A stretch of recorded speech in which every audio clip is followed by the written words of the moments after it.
श्रीफळ अर्पण करून व्यासपीठावर स्थानपन्न व्हायचं आहे।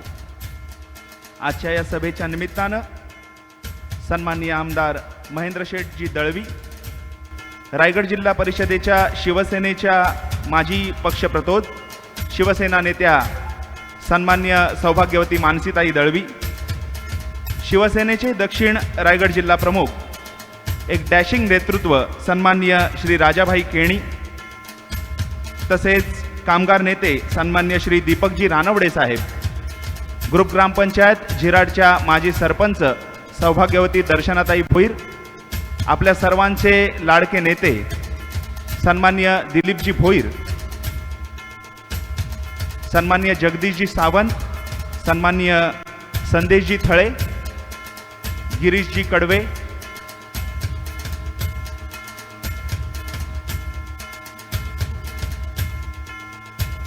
या प्रमुख नेत्यांच्या उपस्थितीमध्ये आजच्या या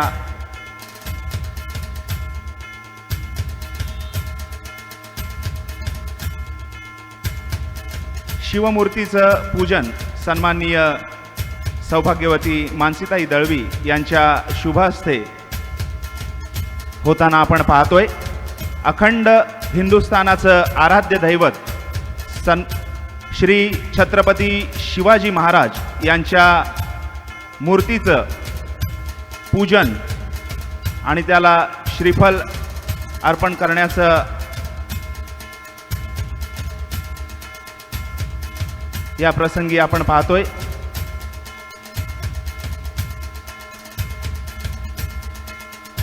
धन्यवाद। सर्व मान्यवरांना विनंती असेल आपण व्यासपीठावर येऊन आसनस्थ व्हायचं आहे। या सभेच्या निमित्त जमलेल्या सर्व कार्यकर्त्यांना विनंती आहे, कोणीही उभे राहू नका। व्यासपीठाच्या समोर ज्या खुर्च्या ठेवलेल्या आहेत त्याच्यावर येऊन आपण आसनस्थ व्हायचं आहे, विनंती आहे सर्व कार्यकर्त्यांना।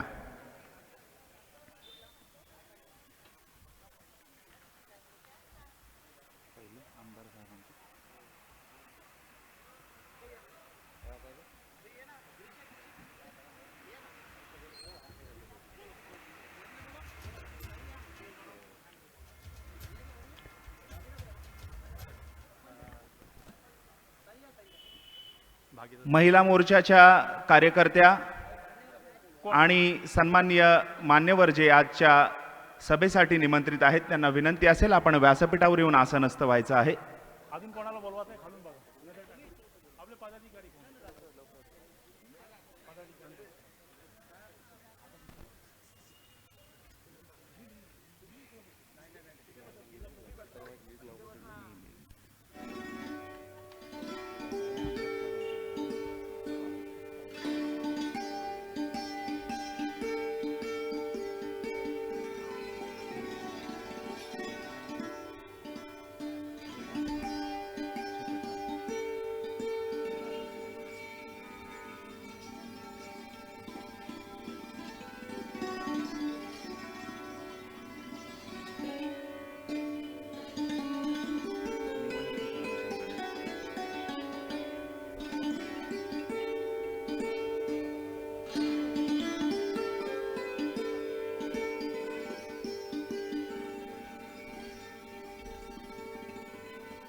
मान्यवरांचं शुभ आगमन व्यासपीठावर झाल्यानंतर आपण स्वागताच्या कार्यक्रमाकडे वळणार आहोत।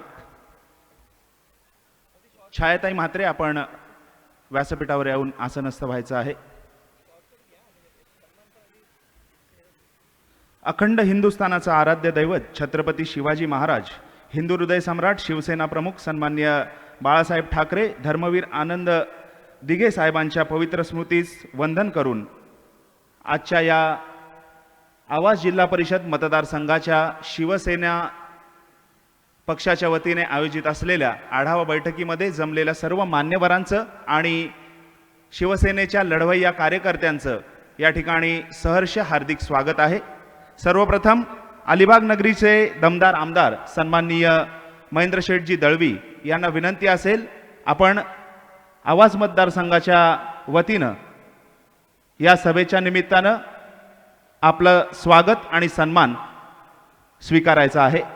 विनंती असेल सन्माननीय अशोकजी थळे आणि महेशजी माने आपल्या शुभ हस्ते आपण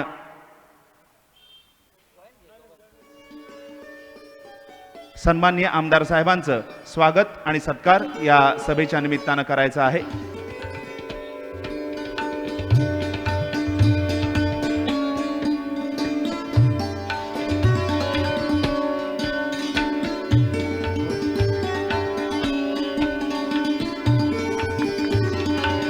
माईची शाल आणि पुष्पगुच्छ असं या सन्मानाचं स्वरूप. धन्यवाद. सन्माननीय आमदार साहेबांचा स्वागत आणि सन्मान झाल्यानंतर विनंती असेल शिवसेना पक्षाच्या रायगड जिल्हा परिषदेच्या माजी पक्षप्रतोद शिवसेना नेत्या सन्माननीय मानसीताई दळवी यांचं स्वागत मंचकावर होईल. विनंती असेल दर्शनाताई भोईर आणि कीर्तिताई माने आपल्याला विनंती असेल आपण मानसीताई दळवी यांचं यथोचित स्वागत आणि सन्मान करायचा आहे.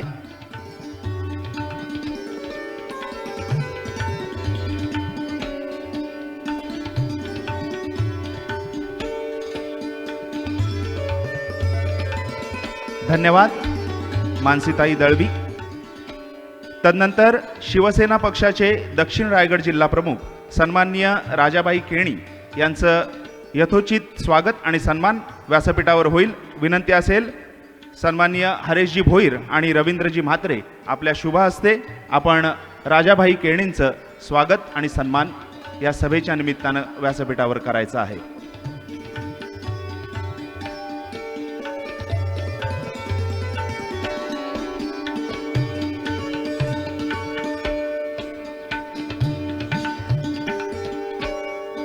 व्यासपीठावर सन्मानित होत आहेत एक डॅशिंग नेतृत्व सन्माननीय राजाभाई केणी दक्षिण रायगड जिल्हा प्रमुख शिवसेना. धन्यवाद. तदनंतर सन्माननीय कामगार नेते श्री दीपकजी रानवडे साहेब यांचं स्वागत व्यासपीठावर होईल. विनंती असेल विनोदजी पाटील आपल्या शुभ हस्ते सन्माननीय दीपकजी रानवडे साहेबांचं आपण स्वागत पुष्पगुच्छ देऊन करायचं आहे. ज्येष्ठ कामगार नेते सन्माननीय दीपकजी रानवडे साहेब.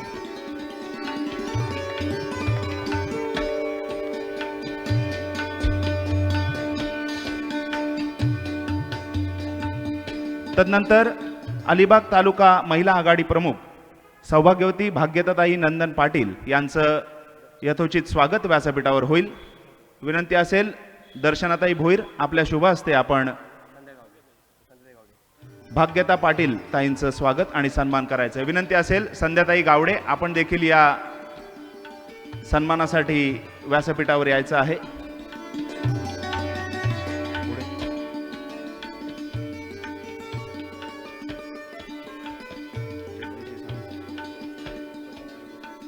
तदनंतर युवा सेनेचे तालुका प्रमुख सन्माननीय संदेशजी थळे यांचं स्वागत व्यासपीठावर होईल.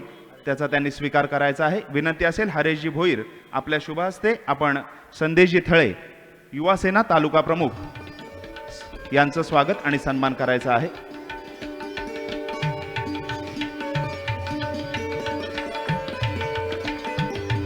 तदनंतर या बैठकीस व्यासपीठावर उपस्थित सन्माननीय जगदीशजी सावंत मापगाव आवास विभाग प्रमुख शिवसेना यांचं स्वागत.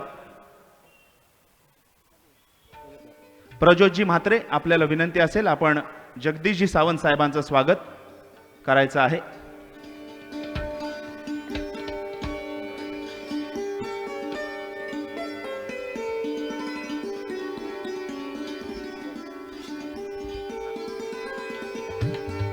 तसेच ग्रुप ग्रामपंचायत थळचे माजी सरपंच सुधीरजी पत्रे साहेब यांचं स्वागत व्यासपीठावर होईल.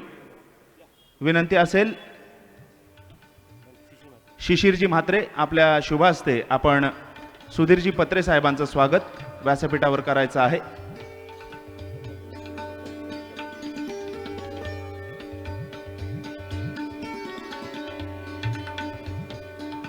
धन्यवाद.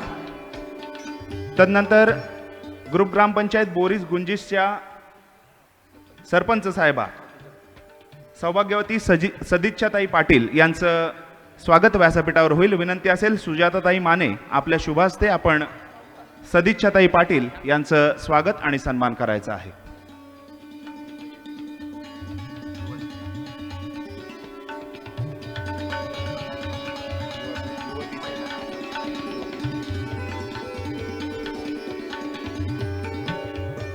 धन्यवाद.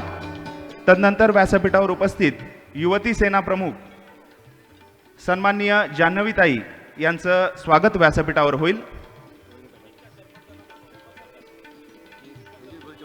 गुंजिस बोरीसच्या उपसरपंच मॅडम आपल्याला विनंती आहे आपण व्यासपीठावर येऊन आसनस्थ व्हायचं आहे. तत्पूर्वी जान्हवीताई आपल्याला विनंती आहे आपण सन्मान स्वीकारायचा आहे. विनंती आहे रोहिणीताई पेटारे आपल्या शुभ हस्ते आपण जान्हवीताईंचं स्वागत आणि सन्मान व्यासपीठावर करायचा आहे.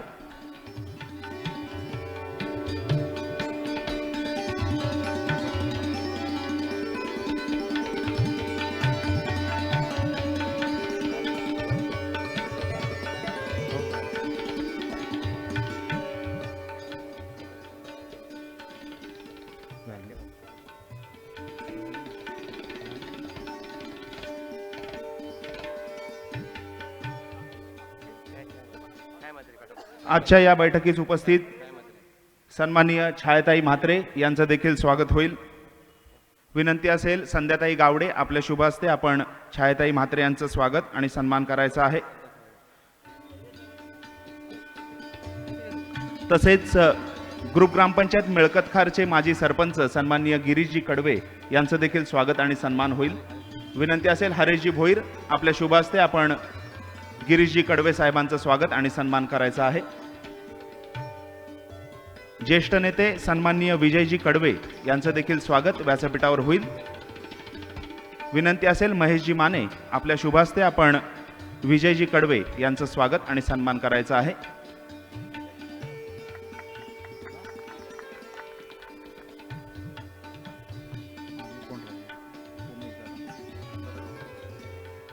तसेच उपतालुका प्रमुख सन्माननीय उमेशदादा म्हात्रे यांना देखील विनंती आहे आपण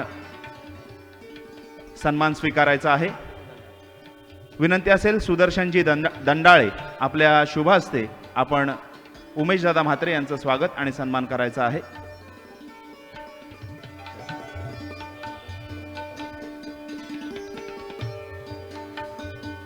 तदनंतर व्यासपीठावर उपस्थित सन्माननीय श्रद्धाताई थळे यांचं देखील स्वागत आणि सन्मान होईल.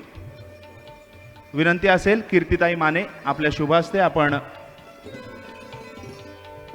हा सन्मान करायचा आहे.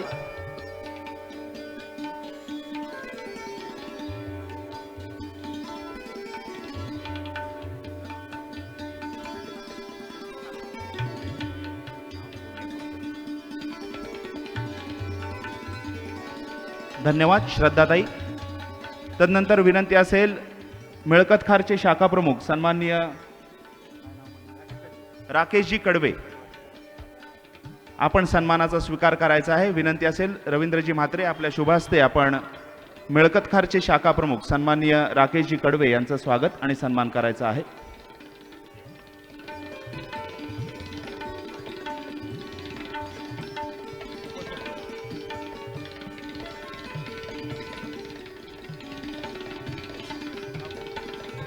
तदनंतर व्यासपीठावर उपस्थित ग्रुप ग्रामपंचायत गुंजिस बोरीसच्या उपसरपंच सन्माननीय सानिकाताई म्हात्रे यांचं स्वागत आणि सन्मान होईल.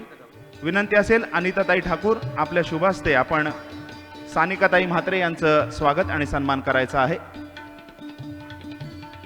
ग्रुप ग्रामपंचायत बोरीस गुंजिसच्या उपसरपंच सानिकाताई म्हात्रे.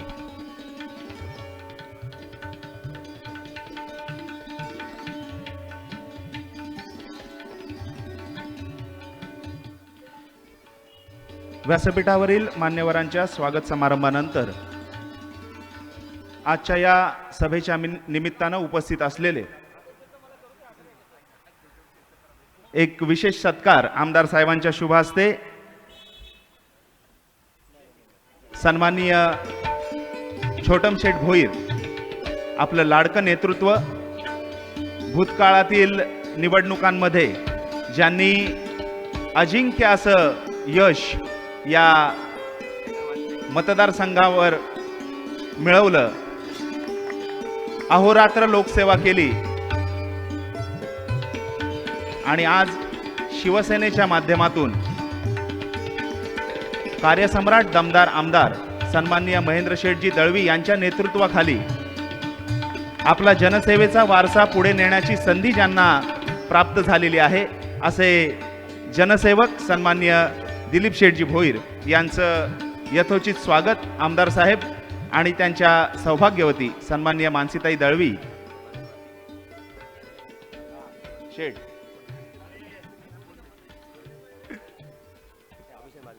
सन्माननीय अभिलाषजी माळवी साहेब, आपण व्यासपीठावर यायचं आहे. आवास मतदारसंघातील एक महत्त्वाचं व्यक्तिमत्व आणि सन्माननीय मनोहरजी पाटील साहेब, आपण देखील व्यासपीठावर यायचं आहे. अभिलाषजी माळवी,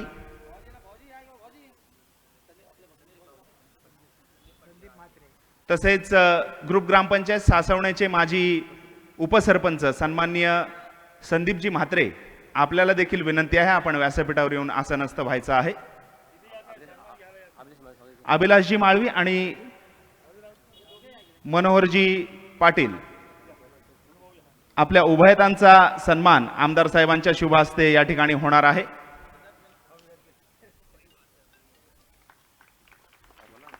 धन्यवाद अभिलाषजी माळवी आणि मनोहरजी पाटील. तसेच विनंती आहे ग्रुप ग्रामपंचायत सासवण्याचे माजी उपसरपंच सन्माननीय संदीपजी म्हात्रे साहेब, आपण देखील सन्मानाचा स्वीकार करायचा आहे.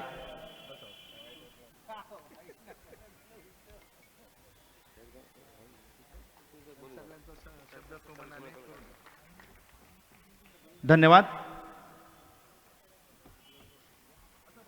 आज या सभेच्या निमित्तानं उपस्थित असलेल्या सर्व कार्यकर्त्यांचं आवास जिल्हा परिषद मतदारसंघ शिवसेना पक्षाच्या वतीनं सहर्ष हार्दिक स्वागत आहे.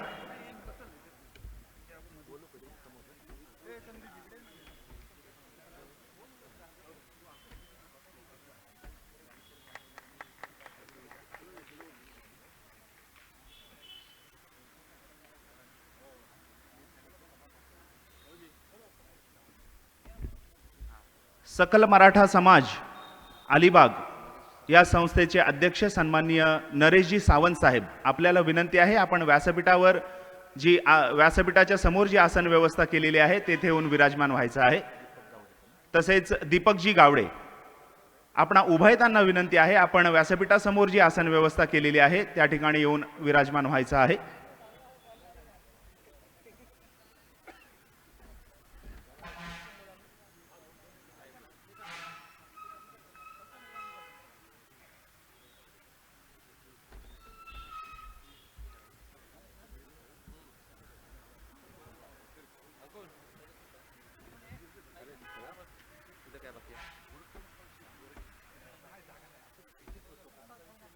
भाई का शेठ भाई का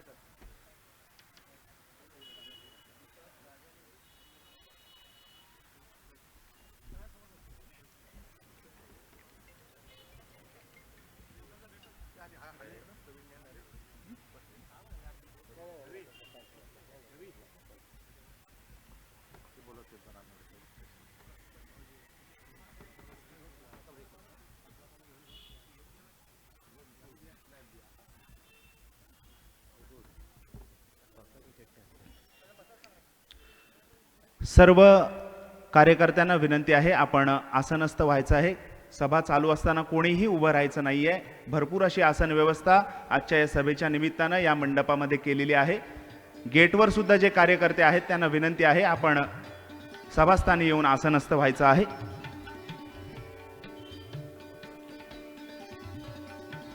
आज आवास जिल्हा परिषद मतदारसंघ आणि शिवसेना पक्षाच्या माध्यमातून या मतदारसंघाचा जिल्हा परिषद निवडणुकांच्या माध्यमातून ज्या येऊ घातलेल्या जिल्हा परिषदेच्या आणि पंचायत समितीच्या निवडणुका आहेत त्या निमित्तानं आढावा घेण्यासाठी ही सभा या ठिकाणी आयोजित केलेली आहे. आणि त्या निमित्तानं आजच्या या सभेचं प्रास्ताविक आपल्या सर्वांचे लाडके नेते सन्माननीय दिलीपजी भोईर अर्थात आपले छोटम शेठ यांच्या माध्यमातून होईल. विनंती असेल आदर छोटम शेठ आपण या सभेचं प्रास्ताविक करायचं आहे.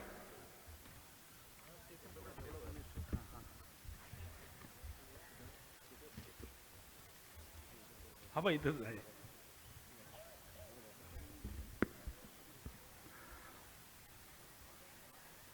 पूर्वीचा मापगाव मतदारसंघ आणि आता त्याचा फक्त नावात बदल झाला आहे, ते आवास मतदारसंघ. आवास मतदारसंघामधून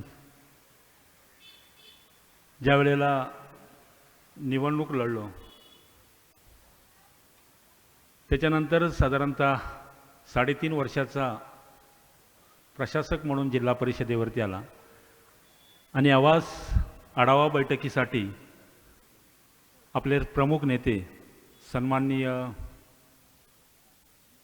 दमदार आमदार महेंद्र शेठजी दलवी साहेब, त्याचबरोबर ज्यांनी जिल्हा परिषदेचा पक्षप्रतोद म्हणून ज्यांनी काम पाहिलं त्या सन्माननीय मानसीताई दलवी, व्यासपीठावरती ज्यांनी गेले अनेक वर्ष आमदार साहेबांबरोबर राहून या जिल्ह्याचं जिल्हाध्यक्ष म्हणून ज्यांनी काम पाहिलं ते सन्माननीय राजाभाई केनी, त्याचबरोबर अलिबाग तालुक्याच्या सन्माननीय तालुका महिला अध्यक्षा भाग्यताताई, त्याचबरोबर कामगार नेते सन्माननीय दीपकजी रनावरे साहेब, सौ तृप्तीताई, शिवसेना संपर्क प्रमुख संजीवनीताई, त्याचबरोबर सन्माननीय शिवसेना महिला तालुका प्रमुख भाग्यताताई, परत आल्या रिपीट, त्याचबरोबर ह्या मतदारसंघाचे विभागीय प्रमुख सन्माननीय संदेशजी थळे, या विभागाच्या सन्माननीय महिला आमच्या छायाताई म्हात्रे, या ग्रामपंचायतीच्या माजी सरपंच दर्शना भोईर, या मतदारसंघातील संघटन म्हणून जे काम बघतात ते आपले उमेशजी म्हात्रे, ग्रुप ग्रामपंचायत मिलकतखारचे माजी सरपंच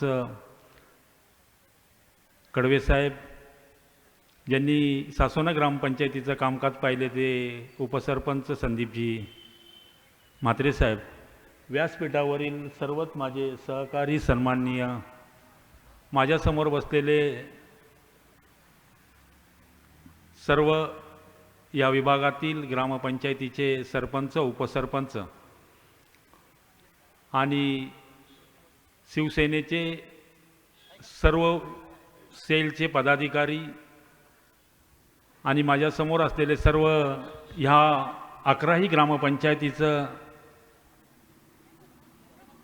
लोकांना माझा नमस्कार. त्याचबरोबर थोडं गडबड, त्याचबरोबर आज आपण आढावा बैठक घेतलेली आहे कारण आमदार साहेबांनी या 10 जिल्हा परिषद मतदारसंघातील आढावा बैठकीची सुरुवात केली. मित्रांनो, काही दिवसापूर्वी थळ मतदारसंघाची आढावा बैठक झाली, त्याचबरोबर आता आवास मतदारसंघाची ही आढावा बैठक आहे.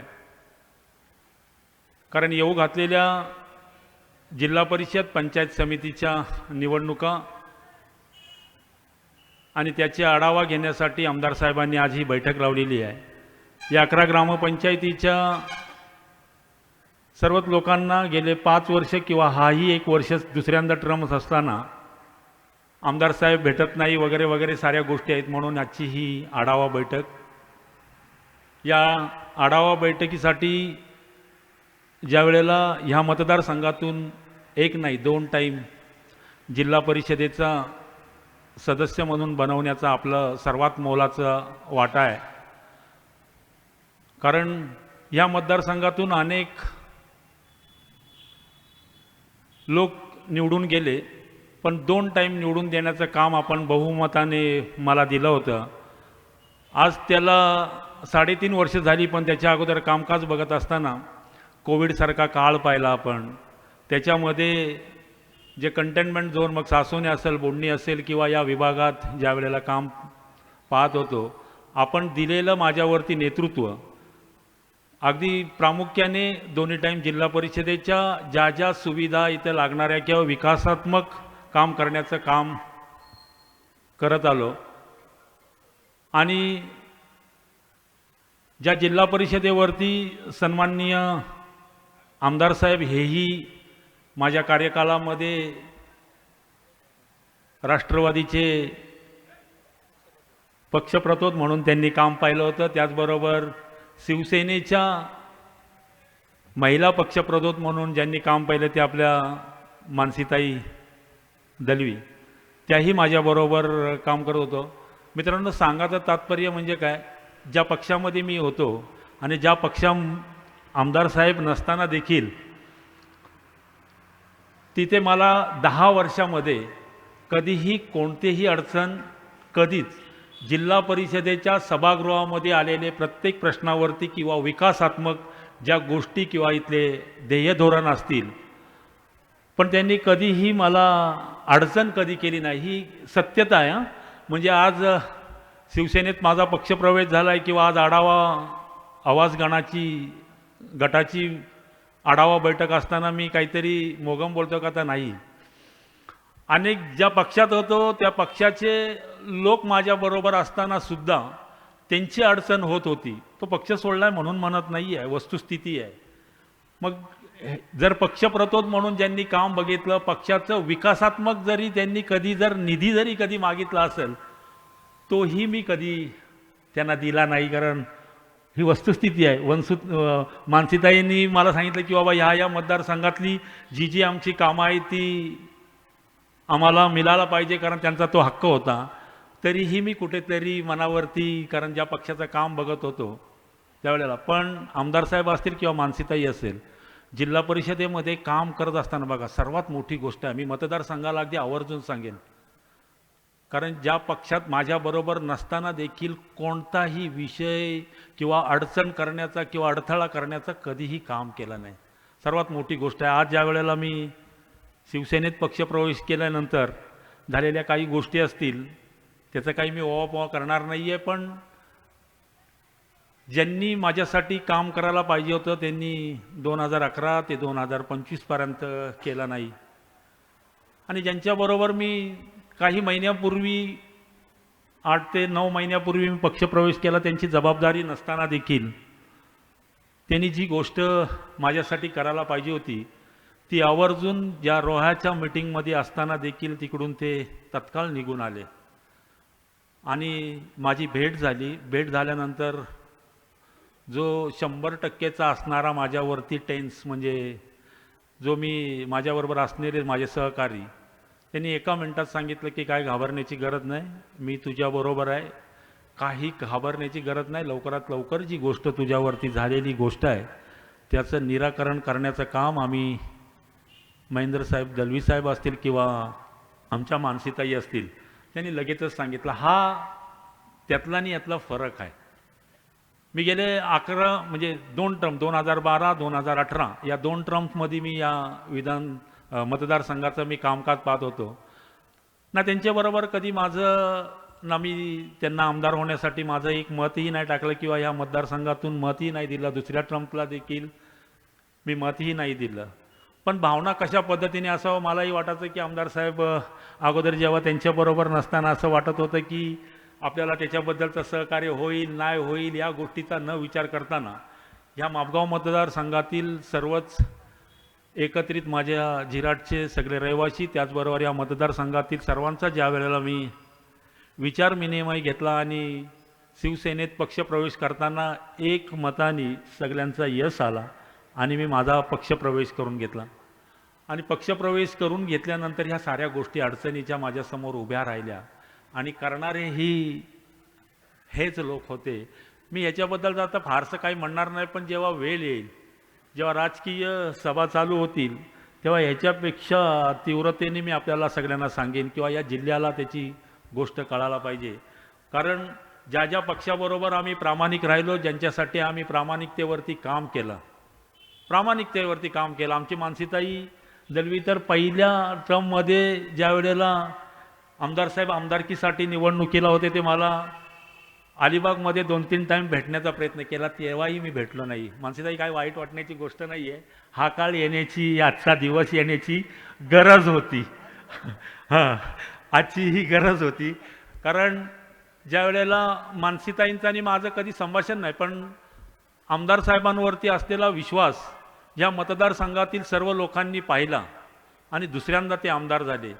मित्रांनो, या वेळेला पक्षाच्या कशाही युती होतील, केंद्र सरकार बघतोय, राज्य सरकार बघतोय, ज्या वेळेला केंद्र सरकारचे सन्माननीय पंतप्रधान नरेंद्र मोदी साहेबांना ज्या वेळेला त्यांचे हात बळकट करण्यासाठी आमदार साहेबांनी घेतलेला ह्या मतदारसंघातील किंवा जिल्ह्याचे सर्वच नेतेगणांनी, कारण मुख्य नेते एकनाथजी शिंदे साहेबांच्या नेतृत्वाखाली केंद्र सरकार हा मजबूत होणं गरजेचं आहे.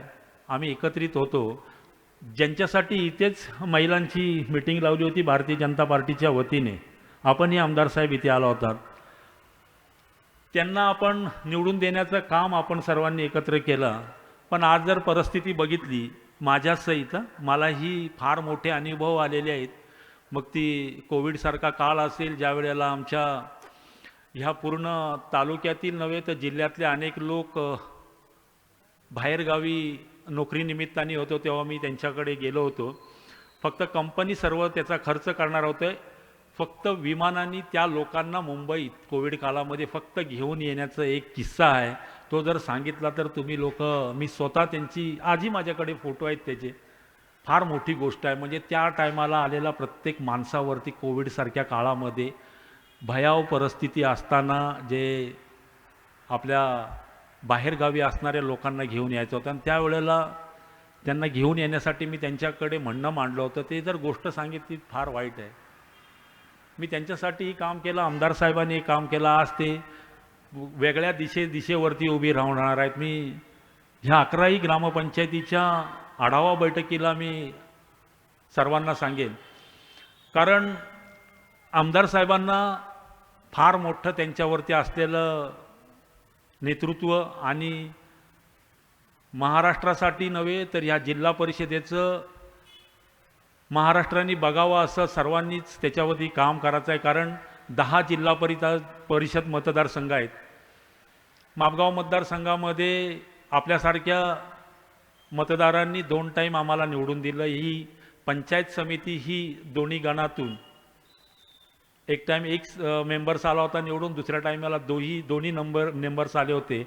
आणि पंचायत समिती ही त्यांच्याकडून आपल्या एक उमेदवार आल्यामुळे ज्या पक्षाची पंचायत समिती बसली गेली, नाहीतर ती पंचायत समिती आमदार साहेबांची मुलगी ही पंचायत समितीची सभापती असती. पण त्यावेळेला आपण सर्वांनी ह्या 2 मतदारसंघातून दिलेले मतदारसंघातल्या दोन्ही पंचायत समिती गणाच्या मेंबर्सना निवडून दिलं. फार मोठं काम केलेलं आहे या मतदारसंघामध्ये. मग जर पाहिलं तर कोविडसारखा काळ असेल, ज्या रस्त्यावरती जी शेतातून हाय टेन्शनची लाईन होती ती मेन रस्त्यावरती आणून काम पुढे घेऊन जाण्याचं केलं. त्याचबरोबर जे आपलं डिओ पडला, साध्या गोष्टी आहेत, त्या गोष्टी सभागृहामध्ये मांडून ह्या जिल्हा परिषदेचं कामकाज बघितलं. आज तुमच्यासारख्यांनी दुसऱ्यांदा निवडून दिल्यानंतर येऊ घातलेल्या जिल्हा परिषदेच्या निवडणुका आहेत. जरी ही आढावा बैठक आवास मतदारसंघाची असली तरी 10 मतदारसंघामध्ये आपली सगळ्यांची जबाबदारी आहे. आमच्यावरती असलेलं जे दायित्व होतं ते आमदार साहेबांनी काही महिन्यापूर्वी त्यांनी आमचं दायित्व आमच्या खांद्यावरचं उतरवलेलं आहे. सर्वांनाच मी आवाहन करतोय, कारण आपले जेवढे पण ह्या मतदारसंघाच्या व्यतिरिक्त जे पण लोक किंवा आपले मतदार असतील त्यांना कन्व्हिन्स करायचं आहे. आमदार साहेबांची जबाबदारी नव्हती की आमच्यावरचं दायित्व काढण्याचं, पण तरीही त्यांनी दायित्व आमच्यावरचं काढून घेतलं त्यांनी. आणि अगदी कोणताही विचार न करताना त्यांना आपल्याला प्रत्येक मतदाराला सांगायचं आहे, कुठेही मागं पडायचं नाही आहे. यावेळेला 10 मतदारसंघामध्ये त्यांचा हात बळकट करण्यासाठी ह्या मतदारसंघाच्या नेतृत्वाखाली त्यांनी प्रामाणिकतेवरती काम केलं आहे. प्रामाणिकतेवरती काम नसते केलं तर दुसऱ्यांदा आमदार नसते झाले. कारण मीही त्यांच्या विरोधात होतो. आपली सारीच्या जिल्हा परिषद मतदारसंघामध्ये आपण सर्वजणच आमदार साहेबांना हरवण्यासाठी एकत्रित आलो होतो. तरी देखील आमदार साहेबांनी कोणताही विचार न करताना झालेल्या 2011-2025च्या आघातावरती कोणताही न विचार करताना जिथे जिथे जी जी गोष्ट लागेल त्या त्या गोष्टीसाठी सरसावून काम केलेलं आहे. मित्रांनो, ज्या वेळेला आमदार साहेबांनी आपल्यासाठी काम केलं आहे तर आपली ही जबाबदारी आहे. कारण हा मतदारसंघ अनेकांनी निवडून आलेला मतदारसंघ आहे आणि दोनदा निवडून देण्याचं आपण काम केलेलं आहे. ह्याही वेळेला आमदार साहेबांचा हात बळकट करण्यासाठी आपल्याला पुढाकार घ्यायचा आहे. ज्या वेळेला मी जिल्हा परिषदेचा कामकाज बघत होतो ना मित्रांनो, जेव्हा कोविडसारखा काळ होता ना, तेव्हा मी जिल्हा परिषदेमध्ये नव्हतो जात. पहिल्यांदा गेलो की मी पहिल्यांदा हॉस्पिटलमध्ये जायचो. जेवढ्या पण साधारणतः 500-550 कॉट्स आहेत, बेड्स आहेत, त्या बेड्सला प्रत्येक बेडला व्हिजिट करण्यासाठी, भेट देण्यासाठी जात होतो. हे त्यावेळचं जिल्हा परिषदेचं काम होतं. त्याचबरोबर ज्या वेळेला जिल्हा परिषदेचं काम बघत असताना अपंगांचं 5% दिव्यांगांचं काम ज्या वेळेला बघत होतं ना, त्यावेळेला सभागृहात असणारी माझी खुर्ची जे मला 2 टाईम सभापती असताना मला जी दालन दिलं होतं त्या अपंगांसाठी मी खुर्ची स्वागत कक्षामध्ये घेऊन आलो होतो आणि स्वागत कक्षामध्ये जाऊन बसलो होतो. कारण त्यांना त्यांचं हक्काचं ऑफिस होणं गरजेचं आहे. ज्या पक्षामध्ये होतो ना मी 11 वर्ष, माझ्या घरातही अपंग मुलगा म्हणजे दिव्यांग मुलगा आहे, हो काय, त्याला 100% आय ब्लँक आहे, दिसत नाही आहे. मी घरची परिस्थिती बघून तिथे ज्या वेळेला अपंगांसाठी काम करत होतो ना, ज्या पक्षाबरोबर होतो त्यांच्याकडे वारंवार टिप्पणी होऊन सुद्धा त्यांना दालन दिलं गेलं नाही आहे. दालन त्यांच्यासाठी, कारण त्यांना बसण्यासाठी कधी ह्या बिल्डिंगमध्ये, कधी पंचायत समितीच्या बिल्डिंगमध्ये, कधी जिल्हा परिषदच्या बिल्डिंगमध्ये या साऱ्या गोष्टी होत असताना मला दिलेली समाज कल्याण विभागाची खुर्ची होती ती उचलून आणली आणि स्वागत कक्षामध्ये येऊन बसलो आणि लगेचच त्यांना मग आमच्या मानसीताईने त्याच्यात पुढाकार घेतला होता आणि मग ती तत्काळ इमारत, त्या जुनं पोस्ट ऑफिस होतं ना त्याच्यासमोर, आता जे नवीन आहे त्याच्यासमोर त्यांना कायम स्वरूपाचं आज दालन झालेलं आहे, ते पण वार्तानुकूलित. कारण हॉस्पिटलच्या जवळ असणाऱ्या प्रत्येक दिव्यांगांचं काम, दिव्यांग थोडेफार नाही आहेत, जिल्ह्यामध्ये बघितले तर 12,000हून अधिक दिव्यांग आहेत आणि त्यांच्यासाठी होणं काम. आमदार साहेब, एक माझी विनंती आहे, कारण अशा अनेक ग्रामपंचायती आहेत जिल्ह्यामध्ये, त्यांना जे 5% जो त्यांचा निधी असतो ग्रामपंचायतीचा टॅक्स किंवा पाणीपट्टीवरचा जो असतो, ते अनेक ग्रामपंचायतीमध्ये दिलं जात नाही आहे. आज आम्ही बघतो ना तर प्रत्येक, आत्ताच काही दिवसापूर्वी झिराट ग्रुप ग्रामपंचायतच्या प्रशासक आणि सन्मान्य ग्रामसेवक यांनी ज्या वेळेला चेकचं वाटप केलं ना, आम्ही पैसे स्वरूपात वाटप करते ही ग्रामपंचायत, तर साधारणतः 27,000 रुपये त्यांना प्रत्येक दिव्यांगाला येतात. कधी 16,000 येतात, कधी 27,000, 30,000, 29,000 येतात. पण काही ग्रामपंचायतीमध्ये काही थोड्या, कारण आपण ह्या विधानसभेचं नेतृत्व बघताय, कारण ह्या महाराष्ट्र राज्याच्या विधान भवनामध्ये आपण बसताय, कारण आपल्यामुळे आपण सर्वजण सत्ता ज्या वेळेला पाहत असताना किंवा सरकारच्या माध्यमातून ज्या गोष्टी अपेक्षित आहेत त्या होणं गरजेचे आहेत. आमच्या सन्मान्य सातीर्जे ग्रामपंचायतीच्या माजी सरपंच खडपेताई आलेले आहेत, त्याचबरोबर खडपे दादा आलेले आहेत. आपल्याला व्यासपीठावरती विनंती आहे, आपण व्यासपीठावरती बसायचं आहे. आणि हे सगळं सारं काम बघत असताना प्रामाणिकतेवरती जिल्हा परिषदेचं काम पाहिलं, एकदम प्रामाणिकतेवरती, ना कधी कोणाशी आर्थिक व्यवस्थेशी किंवा कशाशी. पण आज जर बघितलं तर आमदार साहेबांनी त्यावेळची दिलेला जो शब्द होता तो आता आज एकत्रित येऊन जे काम करतो आहे. आणि आपण सर्वजण ह्या जिल्हा परिषद मतदारसंघातील सर्वांना माझी विनंती आहे, जो कोणता उमेदवार येईल त्याच्यासाठी आपण सर्वांनी एकजुटीने हा मतदारसंघ पुन्हा एकदा आमदार साहेबांच्या नेतृत्वाखाली घडणं गरजेचं आहे. त्याचबरोबर ज्या ज्या लोकांना 5 वर्ष आमदार साहेबांनी अगोदरचं कामकाज पाहिलं आणि हेही 1 वर्ष 1.5 वर्षाचं कामकाज ते पाहत आहेत, तर त्यांना ज्यांना ह्या मतदारसंघामध्ये मदत झालेली आहे प्रत्येकाला. विकासाच्या दृष्टिकोनातून ज्या ज्या गोष्टी मूलभूत पाहिजे ते देण्याचं ते त्यांनी काम केलं. पण वैयक्तिक लेवलवरती बऱ्याच जणांना कोणी विकासाचं काम केलं असेल, कोणी हॉस्पिटलाइज केलं असेल, कोणी नोकरीच्या संदर्भात केलं असेल.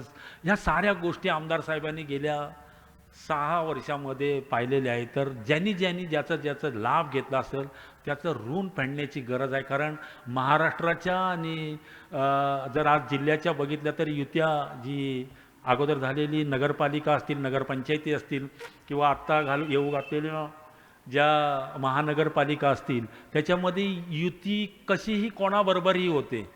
आज आमदार साहेबांबरोबर ज्या वेळेला आपण सगळेजण एकत्रित आलो, आमदार साहेबांबरोबर पक्षप्रवेश केला, तेव्हा आमदार साहेबांचे आमदार साहेब ज्या वेळेला झाले त्यावेळेला त्यांचं मतदान झालं 1,11,000 आणि वरती समथिंग झालं 1,11,000. आपल्याला पडलेलं मतदान 33,500 मतदान. बघा ना, ह्या गोष्टीचा जर विचार केला ना तर मला आज वाटतं की ज्या वेळेला मी आमदार साहेबांबरोबर गेलो तेव्हा आमदार साहेबांचं मतदान झालं 1,45,500. फार मतदान झालं. आणि मग हे सर्वांच्या डोळ्यात किंवा त्यांना जे मिरची लागतं बोलतो किंवा जेलोसी होतं ना, हा प्रकार झाला. आज साधारणतः 1.5 लाख मतदान आमदार साहेबांचं स्वतःचं झालेलं आहे.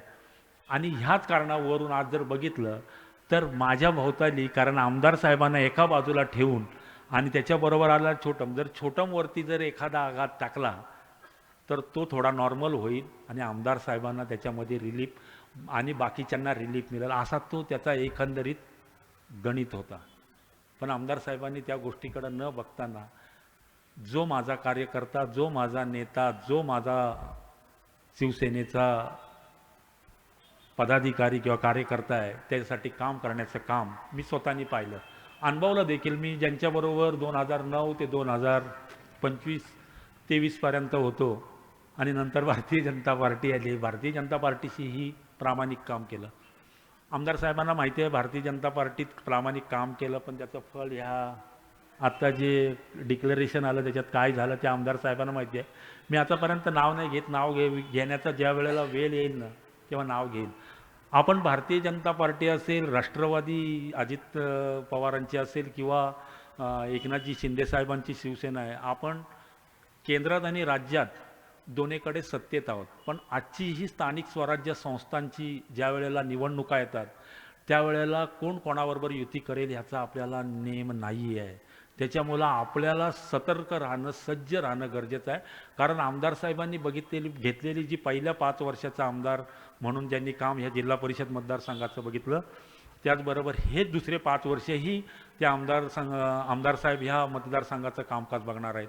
आणि विकासाच्या दृष्टिकोनातून बघितलं तर रेवस रेड्डी असेल, म्हणजे अंतुले साहेबांची ज्यावेळेला त्यांचं स्वप्न असताना जे ब्रिज होणार होता तो त्यांचं सत्यात उतरवण्याचं काम आमदार साहेबांनी केलं. ते त्यांच्या भाषणामध्ये सांगतीलच. इथले जे सर्व काँक्रिटीकरणाचा रस्ता आहे, हा जो मूळ रस्ता आहे ना, हा मूळ रस्ता 2012 साली आंदोलन झालं होतं. आंदोलनकर्ते ह्याच विभागातले सर्व सरपंच आणि डॉक्टर धुमाल असतील, डॉक्टर म्हात्रे असतील, हे देखील रस्त्यावरती उतरून ह्या रस्त्याची वार्ताहत झाली होती. आणि त्यावेळेला 2012च्या याच्यामध्ये हा आंदोलन झाला होता. तेव्हाही हा रस्ता बनवताना त्याच्यावरती देखील आपल्यावरती गुन्हे दाखल झाले होते. आम्ही 8 वर्ष कोर्टाला फेरी मारत होतो. तो निर्दोष झाला कोर्टाचा कडून.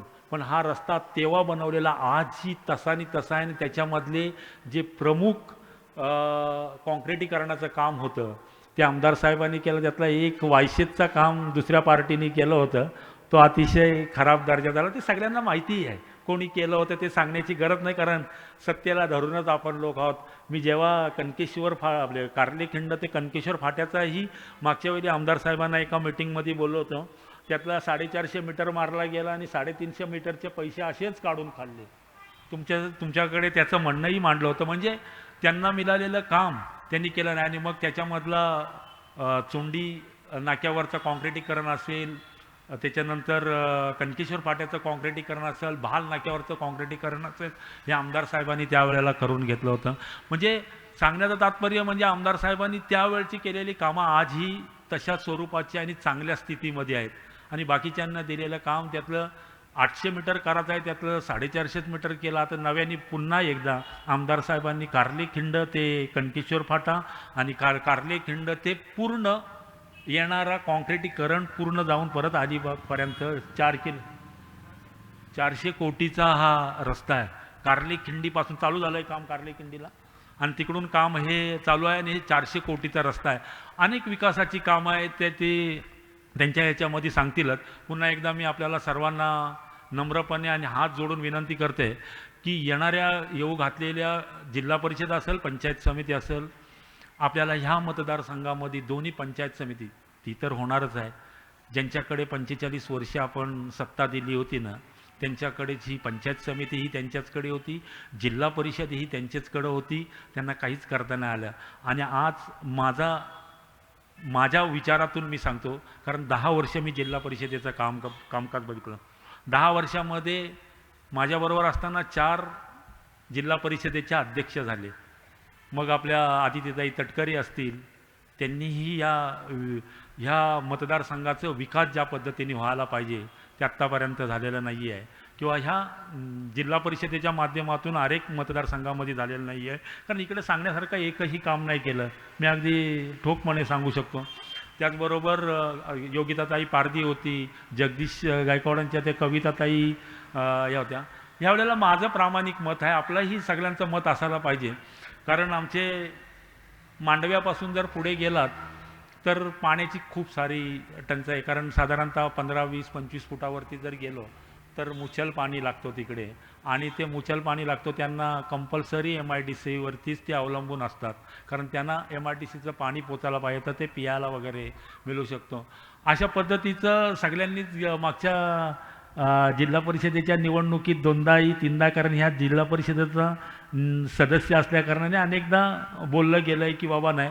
पण ह्या वेळेला बाकी मानसीताई दलवी ह्या जिल्हा परिषदेच्या अध्यक्ष होणं अत्यंत गरजेचं आहे. कारण मी 10 वर्षामध्ये जे अध्यक्ष बघितले जिल्हा परिषदेचे, त्यांना त्या गोष्टी करताच आल्या नाही.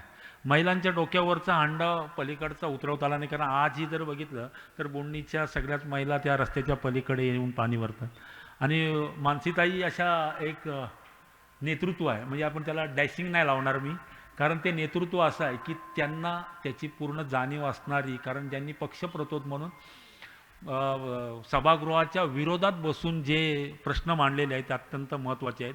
म्हणून त्यांनी त्या जर झाल्या तर आपला खऱ्या अर्थाने, कारण तोड म्हणजे तोड, ठेव म्हणजे ठेव, झालंच पाहिजे म्हणजे झालंच पाहिजे, ह्या विचारावरती असणाऱ्या आपल्या मानसीताई आहेत.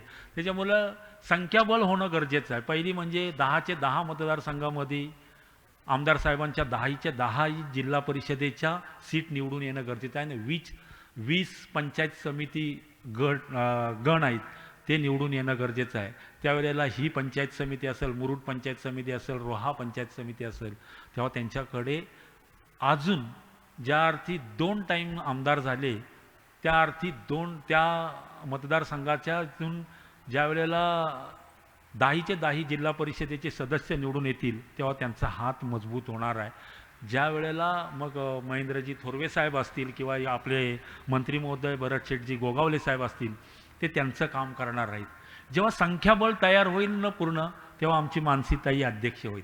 संख्याबळ तयार होणं गरजेचं आहे. कारण आपण आज मी बोलतोय नुसतं की मानसीताई आमचे अध्यक्ष बसते पाहिजे, आमदार साहेबांचे हात बळकट झाले पाहिजे, कारण ह्याचं विधान सभेवरती गेल्यानंतर, तिथे विचारणा केल्यानंतर, किंवा एकनाथजी शिंदे साहेबांनी विचारलं की ही विधानसभा तुमच्या नेतृत्वाखाली दुसऱ्यांदा निवडून आली, आम्ही देणारा जो विकास निधी आहे तो आपल्याकडे सुपूर्द करतो आणि आपण युटिलाइज करताना प्रत्येक ग्रामपंचायत निहाय किंवा या मतदारसंघामध्ये करता, मग त्यांना जबाबदारीने त्यांना तिथे विचार मांडले तर त्यांना त्याचं उत्तर देणं गरजेचं आहे. म्हणूनच आपण सर्वांनी एकदा पुन्हा या स्थानिक स्वराज्य संस्थेच्या विचारात राहून आणि या जिल्हा परिषद विधानसभेमध्ये 10 निवडून कसे उमेदवार येतील. राजाबाई केनी साहेब, आपल्यालाही विनंती आहे, कारण तुम्ही पूर्वीपासून त्यांच्याबरोबर आहात, आम्ही नव्याने आलेलो आहोत, आमची जबाबदारी आत्ता सुरू होते, तुम्ही आत्तापर्यंत तो नेतृत्व घेऊन आलात, तर पूर्ण 10 जिल्हा परिषद मतदार गट हे निवडून येतील कसे, प्रत्येकाला तुमच्या स्टाईलमध्ये प्रत्येक कार्यकर्त्यांनी ज्यांनी आपला निधी घेतला असेल, आमदार साहेबांच्या माध्यमातून, मग पंचायत समिती असेल, जिल्हा परिषद असेल, जिल्हा नियोजन असेल, राज्य सरकार असेल किंवा केंद्र सरकारच्या माध्यमातून असून त्याची जबाबदारी आणि जबाबदारीतून विचारून घेऊन काम करून घेणं गरजेचं आहे. पुन्हा एकदा आज ह्या आढावा बैठकीसाठी आपण सर्वजण उपस्थित राहिलात. मी व्यासपीठाच्या वतीने, आमदार साहेबांच्या वतीने, मानसीताई दळवींच्या आणि शिवसेनेच्या जिल्ह्याचे सर्व पदाधिकाऱ्यांच्या वतीने आपले सर्वांचे मनपूर्वक आभार मानून माझे विचार थांबवतो. जय हिंद, जय महाराष्ट्र. धन्यवाद. सन्माननीय छोटम शेट यांच्या तदनंतर आपले विचार प्रदर्शित करण्यासाठी मी विनंती करतो. तत्पूर्वी व्यासपीठावर उपस्थित ग्रुप ग्रामपंचायत सातिर्जेच्या माजी सरपंच सौभाग्यवती प्राजक्ताताई खडपे यांचं स्वागत आणि सन्मान व्यासपीठावर होईल. विनंती असेल मानसीताई दळवी आणि दर्शनाताई भोईर, तसेच विनंती असेल आमदार साहेब आपल्याला देखील दाम्पत्याचं स्वागत नक्की या ठिकाणी होईल. प्राजक्ताताई खडपे आणि प्रसन्नदादा खडपे या जिल्हा परिषद मतदारसंघातील महत्त्वाची समजली जाणारी सातिर्जे ग्रामपंचायत ज्यांनी अनेक वर्षानंतर काबीज केली असं हे दाम्पत्य आहे, खडपे दाम्पत्य. धन्यवाद. तदनंतर सन्माननीय एकनाथजी गुरव साहेब यांचं स्वागत आमदार साहेब आणि आदरणीय छोटम शेट यांच्या शुभ हस्ते होईल. तदनंतर विनंती असेल ग्रुप ग्रामपंचायत कोपरोलीच्या सरपंच, विद्यमान सरपंच योगिताताई पाठारे यांचं स्वागत व्यासपीठावर होईल. विनंती असेल मानसीताई दळवी आणि दर्शनाताई भोईर आपल्या शुभ हस्ते योगिताताई पाठारे, विद्यमान सरपंच ग्रुप ग्रामपंचायत कोपरोली यांचं आपण स्वागत आणि सन्मान करायचा आहे.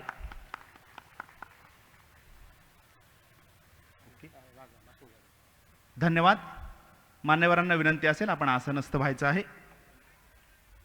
कार्यकर्त्यांशी संवाद साधण्यासाठी मी विनंती करतोय रायगड जिल्हा परिषदेच्या शिवसेनेच्या माजी पक्षप्रतोद शिवसेना नेत्या सौभाग्यवती मानसीताई दळवी. विनंती असेल, माफ करा, ज्येष्ठ कामगार नेते सन्माननीय दीपकजी रानवडे आपण आपले विचार प्रदर्शित करायचे आहेत.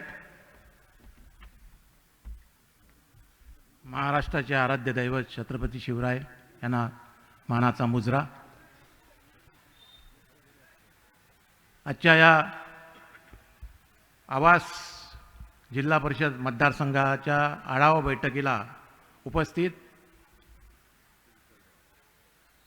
तिसऱ्यांदा हॅट्रिक 29 साली करणारे महाराष्ट्र राज्याचे भावी मंत्री महेंद्र शेठ दळवी,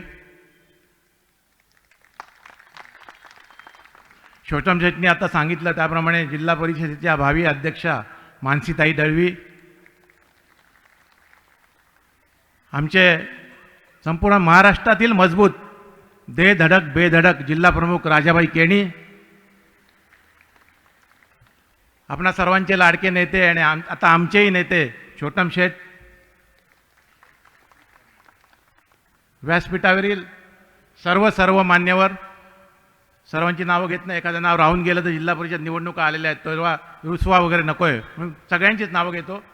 आणि या आजच्या सभेला आपण बहुसंख्येने उपस्थित राहिलेले, जणू काही ही विजयी सभा आहे अशा प्रकारचं निर्देशित करणारे आपण सर्व आवास मतदारसंघातील कार्यकर्ते, बंधू आणि भगिनी. काही दिवसापूर्वीच नगरपालिकेच्या निवडणुका पार पडल्या. आपल्याला संमिश्र यश मिळालं. काही यश तर काही मतांसाठी यश थोडंफार आपलं हुकलं, पण त्याला जबाबदार नेते मंडळी बिलकुल नाहीत. आमदार नाहीत, मानसीताई नाहीत, राजाकेणी नाहीत, छोटम शेठ नाहीत. कारण त्यांनी त्यांची जबाबदारी पूर्णपणे पार पाडली होती. त्यांनी कामं केली होती, आपल्याला कामं करून दिली होती. पण तुमच्या माझ्यासारखा कार्यकर्ता कुठेतरी गळपडला, कुठेतरी गडबडला, त्यांनी पाहिजे तसं काम केलं नाही हे आवर्जून आज कबूल करावं पाहिजे आणि आपल्याला मानलं पाहिजे की त्यामुळेच आपल्याला हे संमिश्र यश आलं.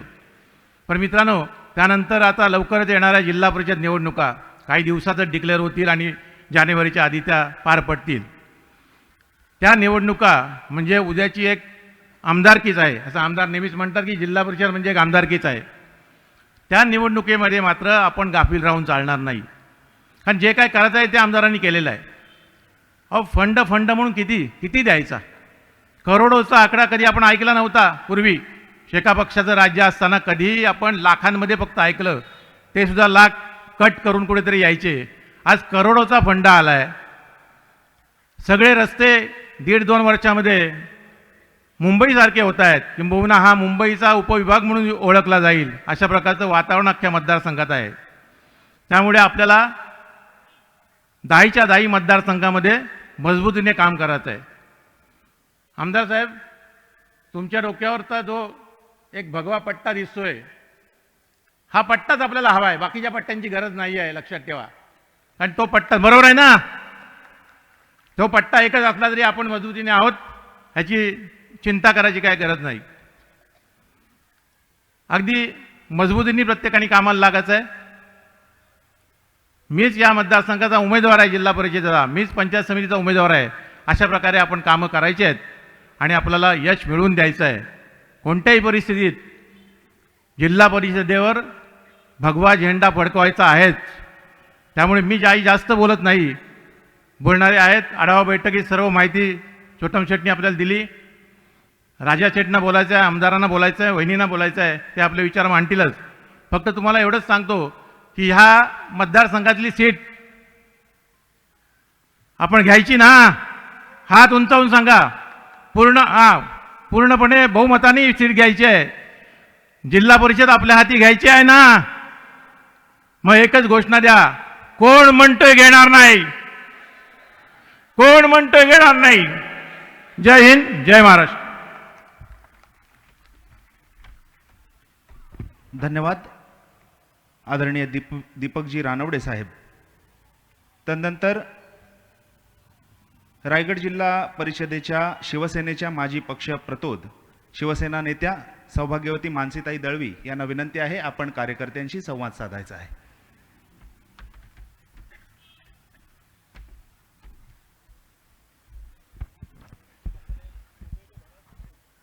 सर्वप्रथम या ठिकाणी सर्वांना जय महाराष्ट्र करते. आज या आवास मतदारसंघातली या ठिकाणी आढावा बैठक आयोजित केलेली आहे आणि येणाऱ्या जिल्हा परिषदेचे उमेदवार आपले तुम्हा आम्हा सर्वांचे लाडके छोटम शेठ उर्फ दिलीप भोईर यांच्यासाठी आपल्याला या ठिकाणी आज ही आढावा बैठक खास आपण या ठिकाणी आयोजित केलेली आहे. या कार्यक्रमासाठी उपस्थित मंचावरील तुमचे आमचे सर्वांचे लाडके आमदार, दमदार आमदार महेंद्र शेठ दळवी, उपस्थित आमचे जिल्हा प्रमुख राजाबाई केणी, आमच्या शिवसेनेच्या सर्व तालुका प्रमुख, तशा सर्व महिला सरपंच, सर्व महिला पदाधिकारी आणि सर्व पुरुष पदाधिकारी, त्याचप्रमाणे मंचावरील सर्व ज्येष्ठ श्रेष्ठ सन्माननीय आणि समोर उपस्थित सर्व या विभागातले जिल्हा परिषद मतदारसंघातले सर्व सन्माननीय महिला आणि बंधू भगिनींनो, आज छोटम शेठच्या माध्यमातून या ठिकाणी ह्या प्रचाराच्या निमित्ताने या ठिकाणी आढावा बैठक घेत असताना मी थोडंसं पाठीमागे जाते. आम्ही त्यावेळेस छोटम शेठ विरोधात होतो आणि पक्षाचं प्रतिनिधित्व म्हणजे गटनेते आणि पक्षप्रधोत म्हणून जिल्हा परिषदेत काम करत असताना, त्यावेळेस सत्ता ही शेकाप आणि राष्ट्रवादीची असताना आम्ही विरोधात होतो. छोटम शेठकडे त्यावेळेस समाज कल्याण सभापती म्हणजे सातत्यानं 2 टर्म तुमच्याकडे तो पदभार होता. मला सांगायला या ठिकाणी छोटम शेठ दुःख वाटतं की समाज कल्याण सभापती म्हणून तुमच्याकडे चार्ज होता, पण आम्ही ज्यावेळेस निधी मागायला जायचो त्यावेळेस सही पप्पू शेठची लागायची. पण मी तुम्हाला या ठिकाणी ग्वाही देते की मानसी दळवी जर चुकून जिल्हा परिषद सदस्य झाली, सर्व अधिकार तुम्हाला देऊ. कोणाच्या तरी शिफारशीची मध्ये गरज लागणार नाही. कारण ज्या वेळेस आमदार साहेब काम करतात त्यावेळेस आज तुम्ही जर पाहिलं तर तालुक्याचं मी सांगते, ज्या ज्या ग्रामपंचायतीमध्ये सरपंच शिवसेनेचा बसलेला आहे, आता या व्यासपीठावर सगळ्या माझ्या माता भगिनी आहेत, आमदार साहेब कधीच विचारायला गेलेत नाही की ताई ह्याला का अडवलात किंवा त्याला देताना सगळ्यांना रस्त्यात सुद्धा माझे सरपंच सही देतात. माही बरोबर आहे. निधी देताना सुद्धा आमदार साहेब कधीच बघत नाही. आमदार शिवसेनेच्या पंचायतीला देतातच, पण ज्या ज्या पंचायती आपल्या नाहीत त्या पंचायतींना सुद्धा आमदार साहेब अगदी आज जर पाहिलं तर पहिली टर्म तर हो दिलंच, पण नवीन ह्याच्यामध्येच कैशे कोटच्या घरात आपल्या आमदार साहेबांनी या अलिबाग आणि मुरुड मतदारसंघामध्ये निधीचं वितरण केलेलं आहे आणि त्या स्वरूपात आपली कामं चालू आहेत. छोटम शेठ, अजून एक उदाहरण द्यायचं झालं तर वजीर हा शेतकरी कामगार पक्षाचा कार्यकर्ता होता आणि त्याचबरोबर 2 प्रश्न सभागृहामध्ये प्रामुख्याने सुरुवात ज्यावेळेस आमची झाली त्यावेळेस 2च प्रश्न असायचे आणि ते वादग्रस्त प्रश्न असायचे की गुंजीस बोरीसच्या माझ्या कार्यकर्त्यांच्या घराला घरपट्टी लावून देत नव्हते. त्याचबरोबर वजीर हा शेतकरी कामगार पक्षाचा कार्यकर्ता असून सुद्धा मापगाव ग्रामपंचायतीच्या सरपंचाचं आडमुठे धोरण आमच्या सत्तेतल्या पदाधिकाऱ्यांचे लाड पुरवण्याची पद्धत म्हणून त्या वजीरच्या घराला कधीच घरपट्टी लावून दिली नाही. ती पहिली लावून दिली मानसी दळवीने. माझी काम करण्याची पद्धतच ही आहे की तो कुठल्या पक्षाचा असला तरी त्याच्यावर जर अन्याय होत असेल तर त्या अन्यायाला कुठंतरी आपल्याला वाचा फोडली पाहिजे. कारण हे सत्ता, हे समीकरण, हे सर्व तुम्हा आम्हा जनतेचं असतं. आपण टॅक्सच्या रूपाने पैसा देतो आणि आपण त्यांच्याकडून विकास कामांची अपेक्षा करतो. जर एखादी पंचायती किंवा त्या पंचायतीचा सरपंच चुकीचं वागत असेल किंवा चुकीचा निर्णय देत असेल तर सॉरी, तिथे आम्ही हजर आहोत. आज जर तुम्ही पाहिलं छोटम शेठचं, आता छोटम शेठ आम्ही ज्यावेळेस म्हणजे झेडपीमध्ये कार्यरत होतो ते सभापती होते आणि मी सदस्य म्हणून होते. ज्यावेळेस करोनाचा कार्यकाल आला स्वतः त्यांनी ज्या पद्धतीने स्वतःला झोकून दिलं, कुठलीच तमा न बाळगता टोटल शासकीय यंत्रणा त्यांनी उतरवली आणि प्रत्येकाला अगदी त्या मुंबईच्या हॉस्पिटलपासून ते इथे स्थानिक लेवलला सुद्धा त्यांनी अनेक कॅम्प लावले. मग ते रेमडेसिवीरचं इंजेक्शन असो, त्या गोळ्या असो, त्या ठिकाणी त्या पद्धतीने त्यांनी अवेलेबल करून दिल्या. आज तुम्ही पाहिलं चित्रलेखा पाटील अगदी आवर्जून सांगते की आम्ही करोनाच्या माध्यमातून अगदी करोना योद्धा म्हणून काम केलं. तुम्ही हे काम करत असताना तुम्ही अनेक लोकांची नरडी दाबलेली आहात. तुम्ही शासकीय कामासाठी त्या लागणारा फंड हा बंगलेवाल्यांकडून घेतलेला आहे. आम्ही आता तसं बघायला गेलं तर चित्रलेखा पाटील आत्ताच्या मागच्या आमदारकीच्या इलेक्शनला उमेदवार म्हणून उभ्या होत्या. आम्ही सावित्रीच्या लेकी ह्या हेडखाली त्यांनी बऱ्याचशा ठिकाणी सायकल वाटपचं माई बरोबर आहे कॅम्प चालवले. पण मी या ठिकाणी जाहीरपणे सांगेन, आमच्या जनता आमची साधी आहे, गरीब आहे. त्यांना हा पैसा कुठून येतो, काय येतो हे काय त्यांना माहिती नसतं आणि जाणून घेण्याची हे पण नसते, त्यांना गरज पण नसते. पण मी या ठिकाणी आवर्जून सांगेन की चित्रलेखा पाटलांनी आजपर्यंत ह्या रायगड जिल्ह्यामध्ये ज्या काही सायकली वाटप केल्यात, ह्या धनदांडग्या बंगलेवाल्यांच्या CSR फंडातून पैसे गोळा केला. पुनावाला म्हणून एक फर्म आहे, या फर्मच्या नावावर पैसे गोळा केले. त्याच्यातून 10 रुपयाची वस्तू 5 रुपयाला घेतली नाही, 5 रुपये शिल्लक ठेवून सगळ्या जिल्ह्यामध्ये या सायकलींचं वाटप केलं. पण ज्या आविर्भावाने त्या सांगतात की आम्ही फक्त सावित्रीच्या लेकींसाठी काम करतो, आता सायकलचा जमाना राहिलाय नाही. तिला वाटलं त्यांनी परत ते 25,000 सायकलींचं आम्ही आत्तापर्यंत वाटप केलं म्हणजे ही जनता मला नक्कीच मतदान करेल. मी या ठिकाणी उघडपणे सांगते की जनता आता सुज्ञ झालेली आहे. जनतेला म्हणजे तुम्ही ग्रामपंचायतीतला साधा सदस्य घ्या, त्यावेळेस एवढं माहिती नसायचं की रेव्हेन्यू म्हणजे काय, मतदारसंघ म्हणजे काय. पण आज तुम्ही मीडियाच्या माध्यमातून पाहिलं तर प्रत्येक गोष्टीची घडामोड जनतेला कळते, प्रत्येक गोष्टीची.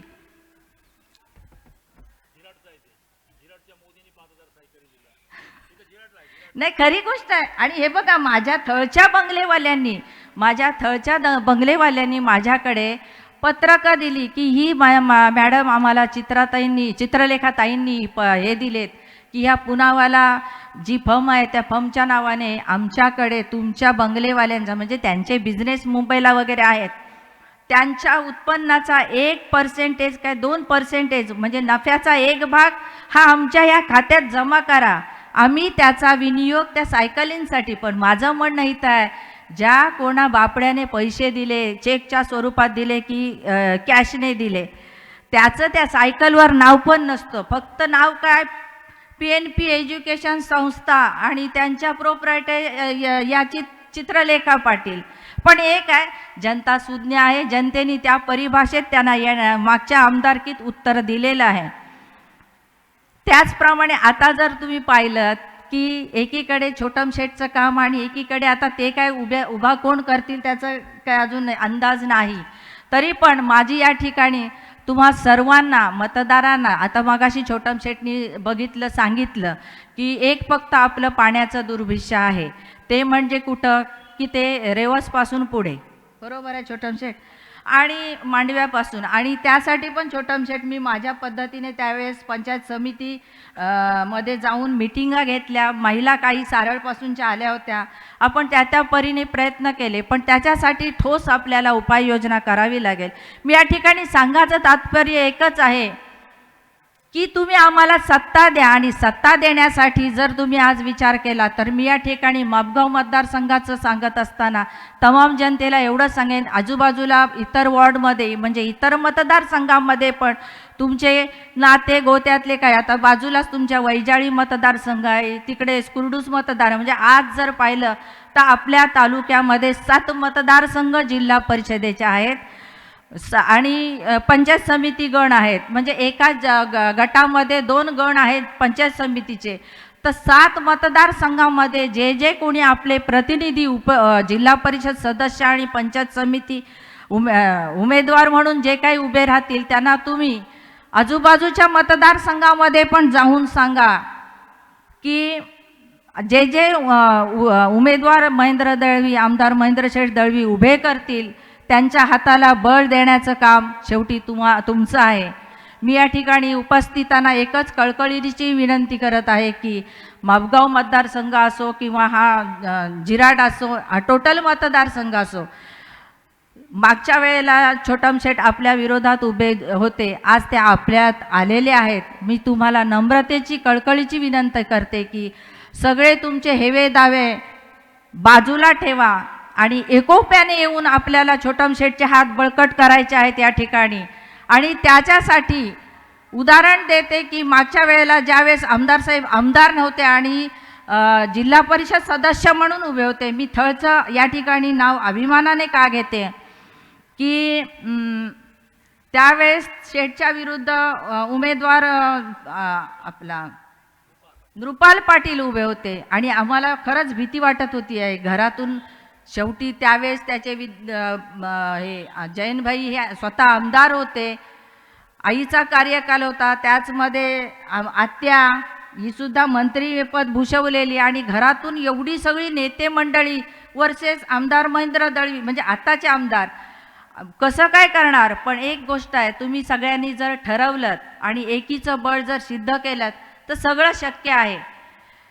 फक्त तुम्ही मनाने ठरवा की समोर कोणी असू दे, आमचा उमेदवार एकच आहे. कारण माझ्या त्यावेळेस थळच्या जनतेला मी आव्हान केलं की त्यांची त्यावेळेस चालण्याची सुद्धा पात्रता नव्हती, कारण पायाचा प्रॉब्लेम होता. त्यांना मी सांगितलं तुम्ही कुठे नाही गेलेत तरी चालेल, फक्त मीटिंग अटेंड करा, बाकी घरोघरी फिरण्याचं काम माझं आहे आणि ते मी चांगलं पार पाडीन.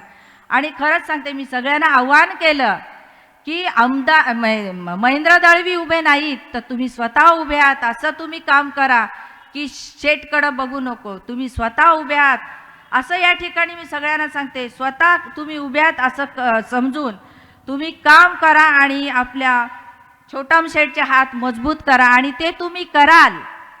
माझ्या माय भगिनींना विशेष करून एक विनंती आहे की तुम्ही ज्या पद्धतीने काम करता, महिला म्हणून अगदी चुलीपर्यंत जाण्याचं काम करता, प्रत्येक मतदाराला कन्व्हिन्स करून सांगा आणि आपल्या या सगळ्या विभागातील जे आपले उमेदवार असतील त्यांना निवडून द्या. मी ह्या ठिकाणी अशासाठी सांगते की उद्यापासून माझा थळचा प्रचार मी चालू करते छोटम शेठ.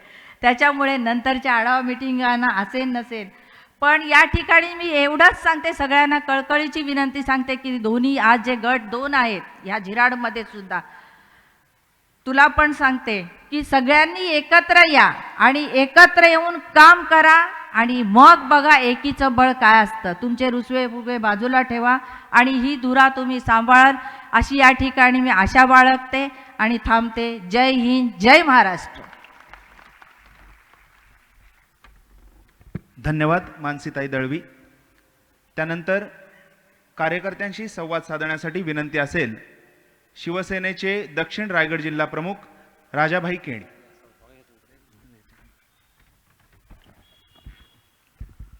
महाराष्ट्राचे आराध्य दैवत छत्रपती शिवराय, हिंदू हृदय सम्राट माननीय बाळासाहेब ठाकरे यांच्या पदस्पर्शाने नतमस्तक होऊन आज आवाज जिल्हा परिषद मतदारसंघाच्या बैठकीसाठी येथे उपस्थित असणारे तुम्हा आम्हा सर्वांचे प्रेरणास्थान आदरणीय महेंद्र शेठ दळवी, शिवसेनेचे नेते आदरणीय दिलीप शेठ भोईर, जिल्हा परिषदेच्या भावी अध्यक्षा मानसीताई दळवी, कामगार नेते दीपकभाई रानवडे आणि व्यासपीठावर उपस्थित असणारे सर्व पदाधिकारी, युवा सेनेचे तालुका अध्यक्ष थळे आणि त्या विभागातील आवास मतदारसंघातील येथे उपस्थित असणारे सर्वच माझ्या माता, बंधू आणि भगिनींनो, मित्रांनो, स्थानिक स्वराज्य संस्था, जिल्हा परिषद आणि पंचायत समितीच्या निवडणुका 5 तारखेच्या आसपास जाहीर होणार आहेत आणि त्यासाठी 4 दिवसापूर्वी आमदार महेंद्र शेठ दळवी यांच्या निवासस्थानी या विधानसभा मतदारसंघातील 10 जिल्हा परिषद मतदारसंघाच्या आढावा बैठका घेण्यासाठी तालुक्यातील सर्व पदाधिकारी आणि प्रमुख कार्यकर्त्यांच्या उपस्थितीत नियोजन करण्यात आलं.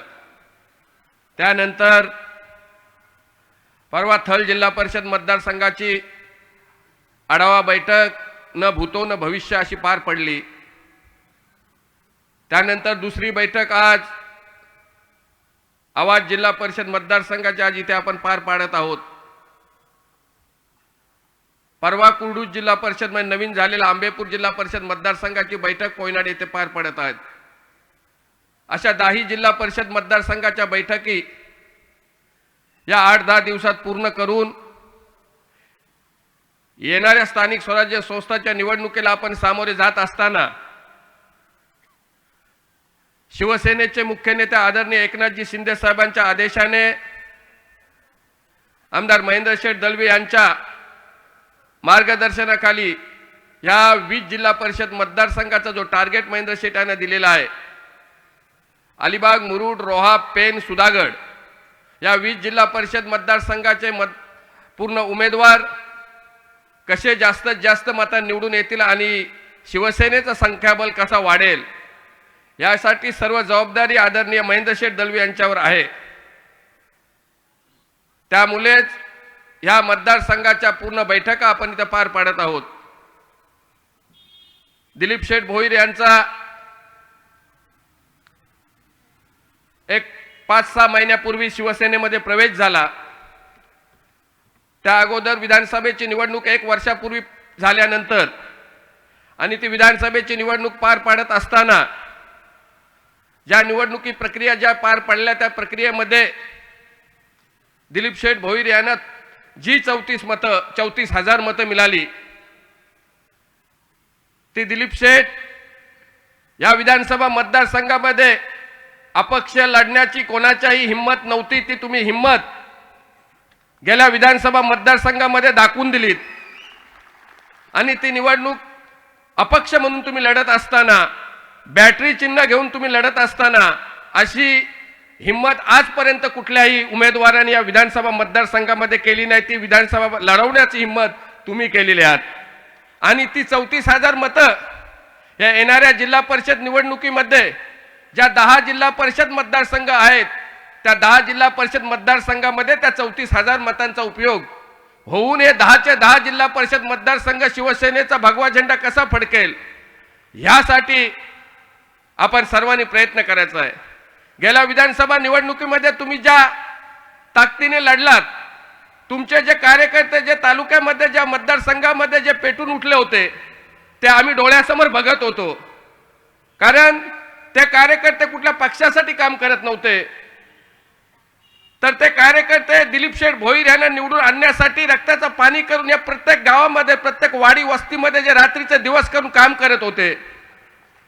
त्यावेळेला दिलीप शेठ भोईर यांचा कार्यकर्ता कसा असावा याचं उदाहरण आम्ही आमच्या पदाधिकाऱ्यांना आणि कार्यकर्त्यांना देत होतो. कुठल्याही परिस्थितीची तमाम न बाळगता ते दिलीप शेठ भोईर फक्त निवडून कसे येतील यासाठी प्रामाणिकपणे प्रयत्न करत होते. मित्रांनो, सांगण्याचं तात्पर्य एवढाच, आपल्या नेत्यावर विश्वास कसा असावा, आपण नेत्यासाठी कसं झटावं यासाठी जे कार्यकर्ते दिलीप शेठ तुम्ही तयार केलेत त्या कार्यकर्त्याला माझा सल्यूट आहे. कारण निवडणूक पुढे काय होईल याची तमा न बाळगता तुम्ही निवडणुका प्रक्रियेमध्ये तुम्ही गेलात. त्यावेळेला काही संघर्ष झाले असतील, त्यावेळेला मी जिल्हा प्रमुख पदावर काम करत होतो, आमचे पदाधिकारी ज्या ज्या पदावर काम करत होते, तुमचे पदाधिकारी तुमच्या सोबत होते. त्यावेळेची परिस्थिती होती, त्यावेळेला आम्ही आमचा नेता कसा निवडून येईल ह्यासाठी प्रयत्न करत होतो. तुमचे कार्यकर्ते तुम्ही कसे निवडून येतील ह्यासाठी प्रयत्न करत होतो. परंतु निवडणूक झाल्यानंतर जो आपला मनोमिलन झाला, तुम्ही तुमच्या सर्व मतदारसंघातले कार्यकर्ते शिवसेनेमध्ये तुम्ही सामील झालात. याच्या अगोदर तुम्ही 2दा जिल्हा परिषदेची निवडणूक लढलीत, ती निवडणूक तुम्ही खटारा चिन्हावर लढलीत आणि आता जी तुम्ही 3ऱ्यांदा निवडणूक लढणार आहात आणि जिंकणार आहात ते धनुष्यबाणावर लढणार आहात आणि जिंकणार आहात. त्याबद्दल तुम्ही 3ऱ्यांदा रेकॉर्ड ब्रेकने या आवास मतदारसंघातून निवडून याल अशी मी आशा बाळगतो. सर्व कार्यकर्ते तुमच्या सोबत असणार आणि तुमच्यावर जे काय मधल्या काळात जे काय संकट आलं होतं ते संकट आमदार महेंद्र शेठ दळवींच्या रूपाने जे बाजूला गेलं. परंतु मी तुम्हाला शिवसेनेचा जिल्हा प्रमुख म्हणून मी शब्द देतो, तुमच्या सोबत एकनाथ शिंदे साहेबांची ताकद आहे, तुमच्या सोबत शिवसेना पक्षाची ताकद आहे, तुमच्या सोबत महेंद्र शेठ दळवी यांची ताकद आहे. त्यामुळे कुठेही घाबरण्याचं कारण नाही. शिवसेना पक्ष काय आहे ते तुम्हाला आणि तुमच्या विरोधकांना लवकरच कळेल. कारण शिवसेना ही प्रामाणिक कार्यकर्त्याच्या बरोबर काम करणाऱ्या कार्यकर्त्याच्या बरोबर असतो. आज या आवाज जिल्हा परिषद मतदारसंघाची आढावा बैठकीसाठी तुम्ही इथे उपस्थित राहिलात. वहिनींनी सांगितल्याप्रमाणे सर्वांनी एकत्र येऊन कुठल्याही प्रकारचे काय तुमचे वादविवाद असतील ते बाजूला सारून येणाऱ्या जिल्हा परिषद निवडणुकीला आपण सामोरे जाऊया आणि थांबूया. जय हिंद, जय महाराष्ट्र. धन्यवाद राजाभाई केणी. आपल्या दमदार अशा भाषण शैलीने आपण कार्यकर्त्यांशी संवाद साधलात. तत्पूर्वी एक स्वागत आणि सन्मान व्यासपीठावर होणार आहे. ग्रुप ग्रामपंचायत मिळकतखारच्या विद्यमान सरपंच सौभाग्यवती सविताताई कडवे यांचं स्वागत आमदार साहेब आणि मानसीताई या उभयतांच्या हस्ते व्यासपीठावर होत आहे. धन्यवाद सविताताई. तदनंतर विनंती असेल आजच्या या सभेच्या निमित्तानं कार्यकर्त्यांशी संवाद साधण्यासाठी अलिबाग नगरीचे दमदार आमदार सन्माननीय महेंद्र शेठजी दळवी.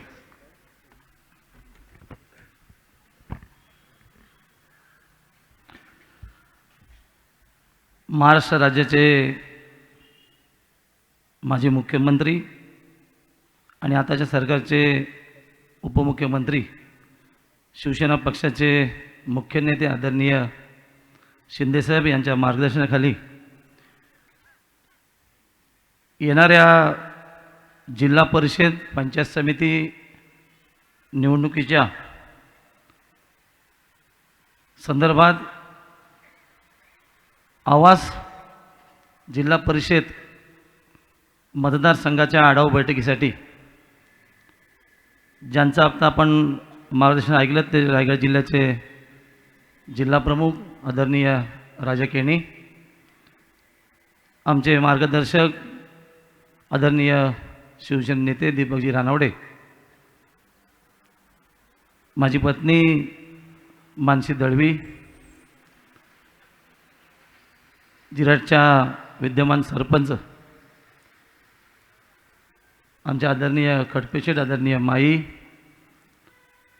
व्यासपीठावरील सन्माननीय सर्व सरपंच, उपसरपंच, या मंचावर उपस्थित असणारे शिवसेना पक्षाचे सर्व पदाधिकारी आणि उपस्थित सर्व या मतदारसंघातील प्रमुख नेते, कार्यकर्ते, बंधू आणि भगिनींनो, तसं थोडासा कार्यक्रमाला उशीर झाला आहेच, कारण छोटम शेटनी सूत्रसंचालन करताना मला वाटतं पाऊण तास या ठिकाणी त्यांचं मनोगत व्यक्त केलं. त्यानंतर सगळ्याच वक्त्यांनी अतिशय सुंदररित्या मांडणी या ठिकाणी केली आहे. थळ मतदारसंघाची आढावा बैठक झाल्यानंतर दुसरा क्रमांक आवास जिल्हा परिषद मतदारसंघाचा या ठिकाणी आज आपण आढावा बैठक घेतोय. 10च्या 10 मतदारसंघामध्ये 10 तारखेपर्यंत सगळ्या आढावा बैठकी पूर्ण व्हायला पाहिजेत असा पक्षश्रेष्ठींचा आदेश आहे आणि त्या आदेशानुसार जिल्हा प्रमुखांच्या मार्गदर्शनाखाली या बैठका होत आहेत. कधी या ठिकाणी 2002ला मी जिल्हा परिषद निवडणूक लढलो. त्यावेळची ती राजकीय भौगोलिक परिस्थिती होती. इथल्या विस्थापित राजकारणाच्या लोकांच्या विरोधात कोणी उभं राहायला मागत नव्हतं. आणि जसं छोटं शेट्टी सांगितलं त्यावेळेला मी देखील शेका पक्षात होतो आणि मग कोणी राहत नाही म्हणून मला सांगितलं गेलं की तुम्ही या ठिकाणी निवडणूक लढा. फार कमी दिवस होते, 11 दिवसाची लढाई होती.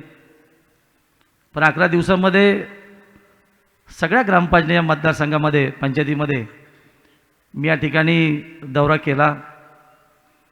एकतर माझं मतही या मतदारसंघात नव्हतं, त्याच्यामुळे परिपूर्ण नवीन मतदारसंघ, पण माझ्या मित्रपरिवाराच्या जीवावरती खऱ्या अर्थाने तो मतदारसंघ मी हाताळला आणि एका बलाढ्य शक्तीच्या विरोधात मी 299 पराभूत झालो. तेव्हाच मी समजलो की मी नक्की याच्या पुढे जिल्हा परिषद सदस्य होणार आणि आमदारही होणार. त्यावेळेला ज्या पक्षाने मला उभं केलं त्या पक्षाने कोऱ्या मतपत्रिका टाकत, जयसिंग इथे आहेत, किंवा माबगावमध्ये माझ्या विरोधात असणारे माझ्या विरोधी उमेदवारांना पैसे देऊ केले. हे सगळं त्रिवार सत्य आहे. कारण त्या पक्षाची ती रणनीतीच असते किंवा त्याच पद्धतीने ते राजकारण करत आले. पण खरं आहे की माझ्या त्यावेळच्या माबगाव मतदारसंघाच्या, म्हणजे आताच्या सासवड आवास मतदारसंघातल्या जनतेने खरं त्याने एक नवीन चेहरा म्हणून मला खूप छान योगदान दिलं. कारण माझा या मतदारसंघाशी तसा काही संबंध नव्हता. कधीतरी सासोना कोळीवाडा असेल, मांडवा कोळीवाडा असेल, याच्यामध्ये शेवंड्या घेण्यासाठी काटा लावायचो, तो प्रवास माझा होता. त्या अनुषंगाने कोळीवाड्यातले काही संबंध होते आणि काही मित्रपरिवार, अशा पद्धतीने ती निवडणूक लढलो. खाली 85ला राजनभाईला घेतलं आणि मग आम्ही ती निवडणूक लढलो. पण उभं केल्यानंतर कसा पाठीत वार करणं हे त्यांच्याकडनं खरं अनुभवलं. कारण माझ्या विरोधीच उमेदवाराला येऊन त्या ठिकाणी पैसे दिले केले. त्यांच्या नेत्याला सांगितलं की तुमच्यातनं गावातनं कोऱ्या पत्रिका टाका, कारण त्यांना जिंकून आणायचं होतं. पण जे मतदान मला मिळालं त्यावर मी नक्की अंदाज बांधला की खऱ्या अर्थाने या मतदारसंघाने खूप मोठी किमया केली आणि मला खूप छान त्या ठिकाणी योगदान दिलं मतदानातनं. आणि म्हणून तेव्हापासून निश्चय केला की काही झालं तरी अशा पद्धतीने गद्दारी करा लोकांना कधीतरी धडा शिकवलाच पाहिजे. आणि म्हणून कार्यरत राहिलो. 2012ला माझी लढाई झाली नुपाल पाटील विरोधात आणि ती लढाई अशाच पद्धती होती की माझ्या मतदारसंघामध्ये त्यांना उमेदवार मिळत नव्हते.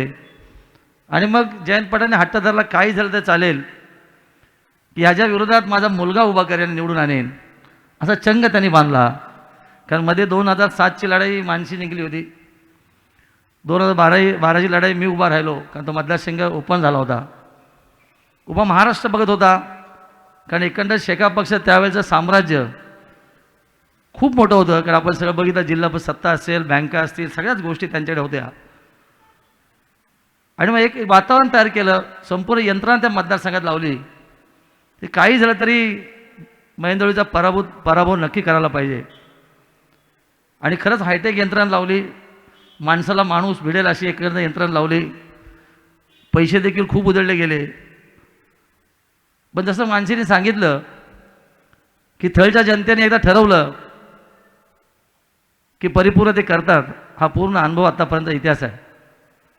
जेव्हा जेव्हा निवडणुकीला आम्ही सामोरे जातो तेव्हा थळ मतदारसंघ एक वेगळा ऐतिहासिक निकाल त्या ठिकाणी आत्तापर्यंत राजकीय जीवनामध्ये देत आलेला आहे. आपण तशा परिस्थितीमध्ये 2181 मतांनी मी जिंकून आलो होतो. त्यावेळेला माझा पूर्ण आकडा आहे, कारण माझ्या गाडीचा नंबर देखील तो होता. आणि तो त्यागापोटी घेतला होता की त्यांना बघता येईल की मी किती मतांनी निवडून आलो. आणि म्हणून मी अर्जंट एक गाडी घेतली, तर सांगितलं हाच नंबर मला पाहिजे. आणि तो नंबर मी त्या ठिकाणी लावत पूर्ण 5 वर्षे फिरत होतो. हे आपण बघितलं असाल.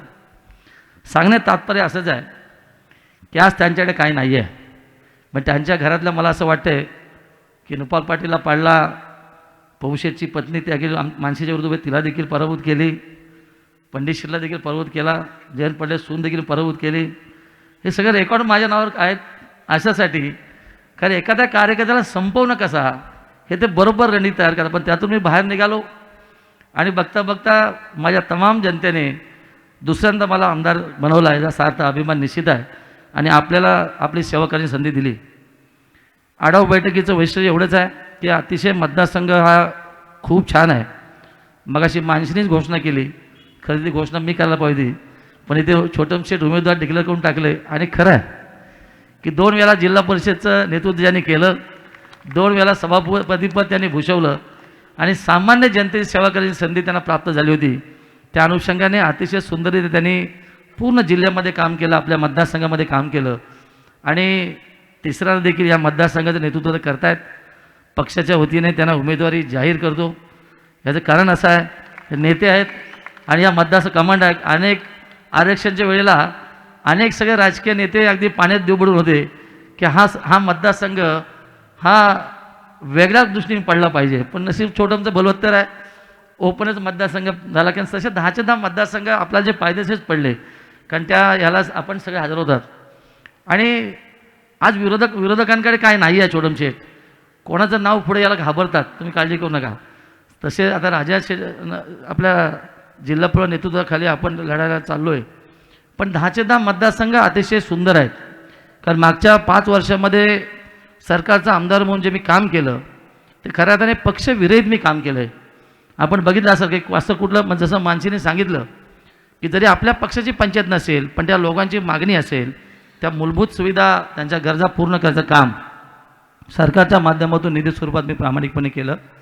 आणि म्हणून दुसऱ्यांदा आमदार झाल्यानंतर देखील तेच व्रत आपण ठेवलं आहे की कुठल्याही माणसाला नाराज करायचं नाही आहे, आपल्याला समाजसेवा करायची आहे.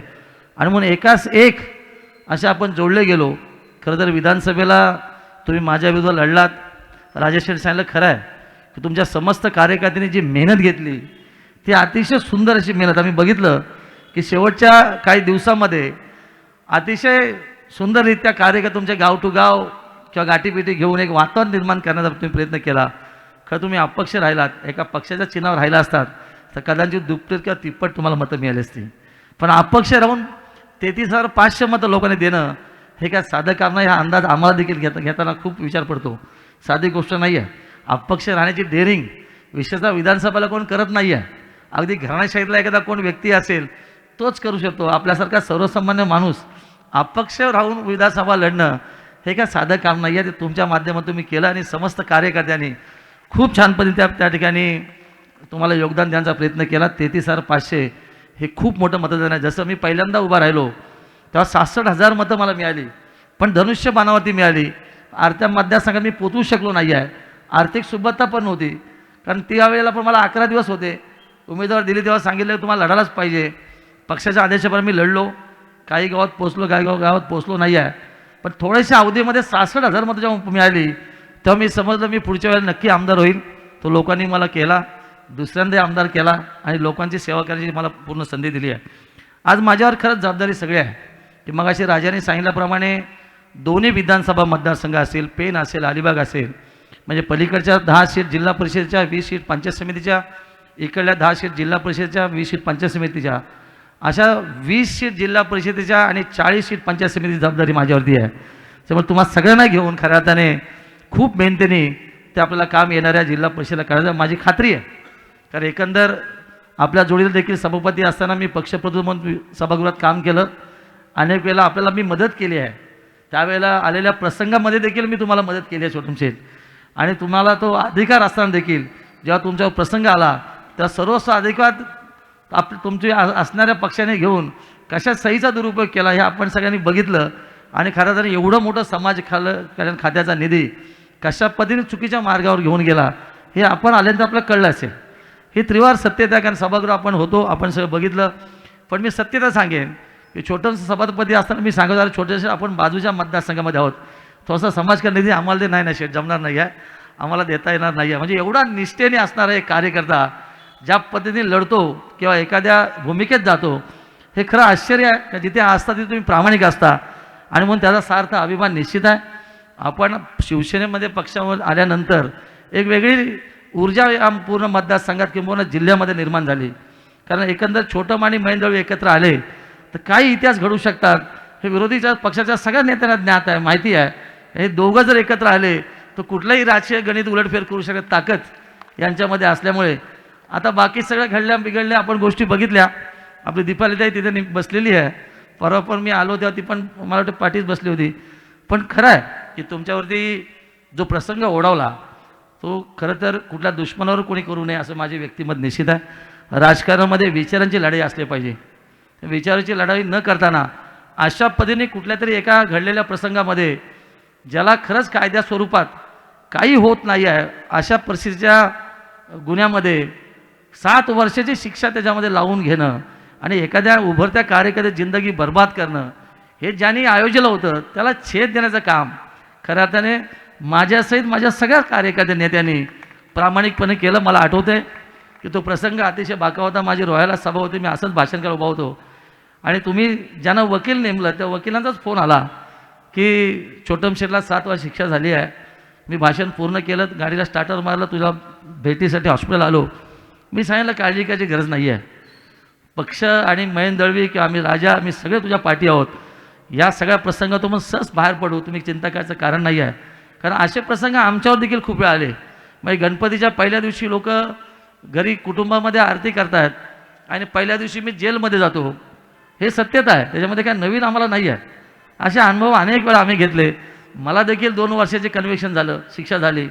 हा देखील प्लॅन अशाच पद्धतीने केला की कुठल्या परिस्थितीमध्ये ह्याचं करिअर बाद करायचं आणि म्हणून आमदार झाल्यानंतर कुठल्या तरी एका फालतू गुन्ह्यामध्ये मला दीपालीला माहीत आहे सगळ्या गोष्टी 2 वर्ष शिक्षा झाली आणि मग पेपरला बातम्या आल्या की महेंद्रवळी पुन्हा विधानसभा लढू शकत नाही, आता त्याचं सदस्यत्व जाईल, आपल्याला रान मोकळं मिळेल, पुन्हा आपल्या घरातला म्हणजे शेका पक्षाचा आमदार होईल. ह्या सगळ्या त्यांच्या गोष्टी अगदी कार्यरत झाल्या. पण मी पण तेवढाच मातब्बर आहे, वकील झालो नाही आहे, पण ती परिभाषा नक्की जाणतो. आणि म्हणून मी माणसाला सगळ्यांना सांगितलं जरी 2 वर्ष शिक्षा मला झाली असली तरी काय चिंता घ्यायची गरज नाही, कुठेही टेन्शन घ्यायची गरज नाही, मी यातून सहज बाहेर पडेन. आमचे दीपकजी रानडे किंवा सगळेच राजा विजा शेठ कसं होणार काय होणार. पण आता हे प्रसंग अशा पद्धतीने येत असतात. म्हणजे खऱ्याचं खोटं, खोट्याचं खरं कसं पद्धतीने केलं जातं हे त्यांच्याकडं अनुभवायला मिळतं. अशा अनेक उदाहरणं आपल्या ठिकाणी आहेत. या मतदारसंघातले तुझे माझे गुरु आहेत होते जे राणेशेठ कैलासवासी, त्यांचं आज मंचावरून नाव घेतलंच पाहिजे. त्यांच्यावर देखील असे अनेक प्रसंग आले, ते देखील त्यातून सही सलामत बाहेर पडले. आपण बघितलं का आपण दोन्ही त्याचे शिष्य आहोत, त्यामुळे इतर कोणी आपल्याला सांगून आपण त्या गोष्टी ऐकणार नाही आहोत.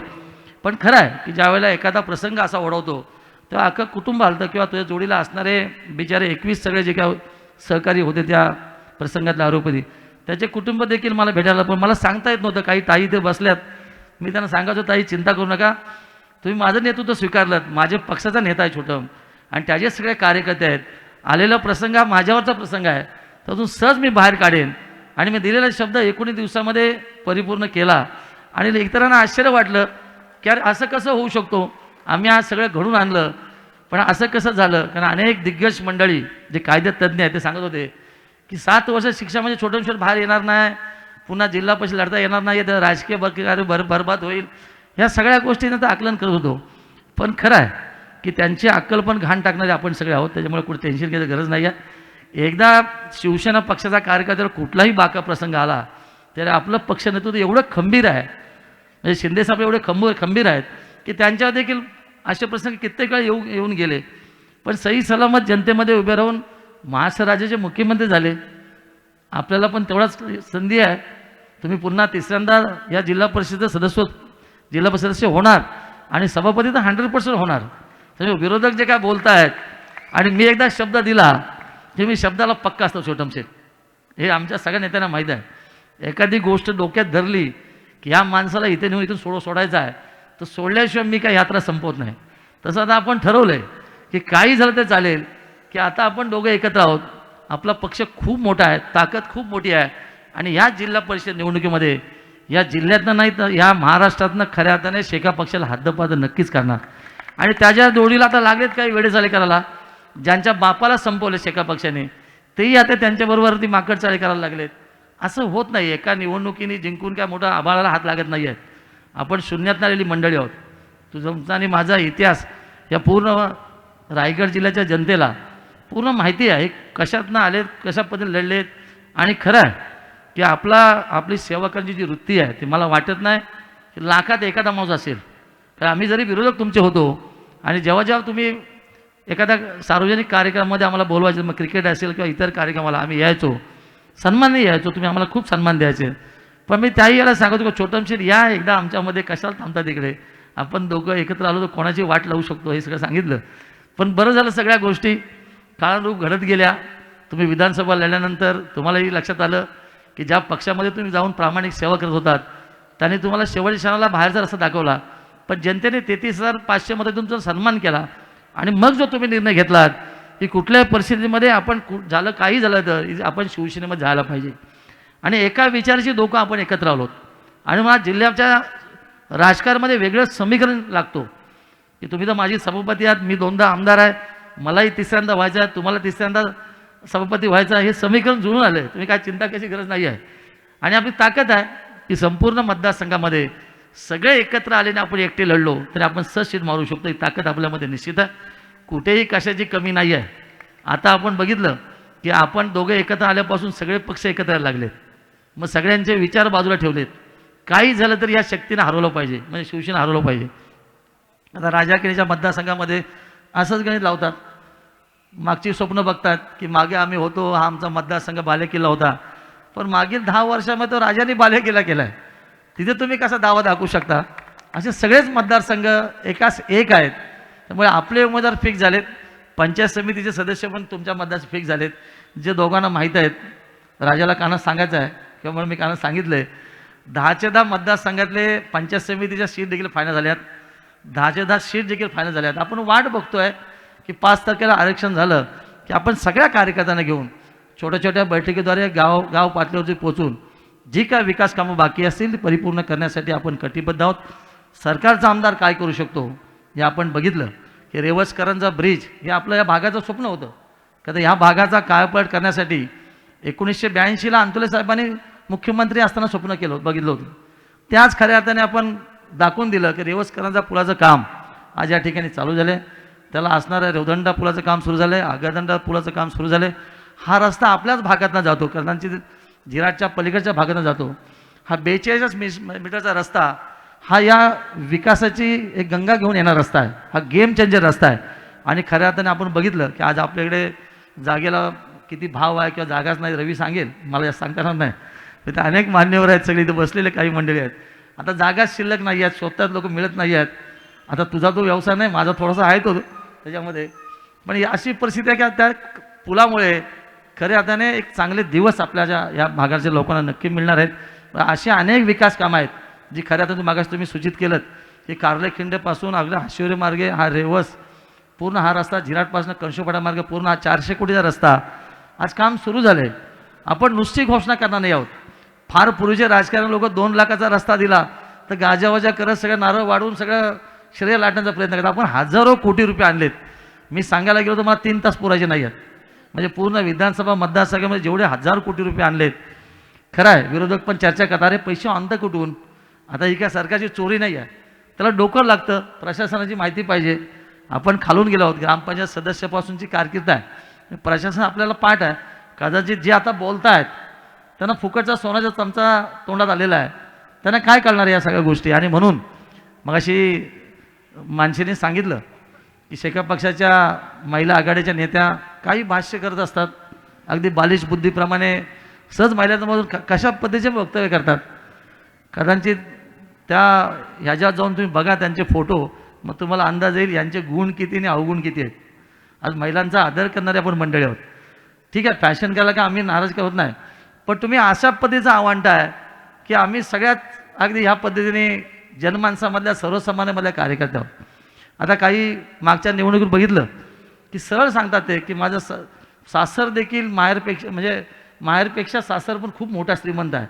आता आम्हाला माहिती आहे सगळं, आम्ही महाराष्ट्रामध्ये फिरतो, दौरे करतो, तुमच्या सगळ्या हां सासरपेक्षा माहेर खूप श्रीमंत आहे.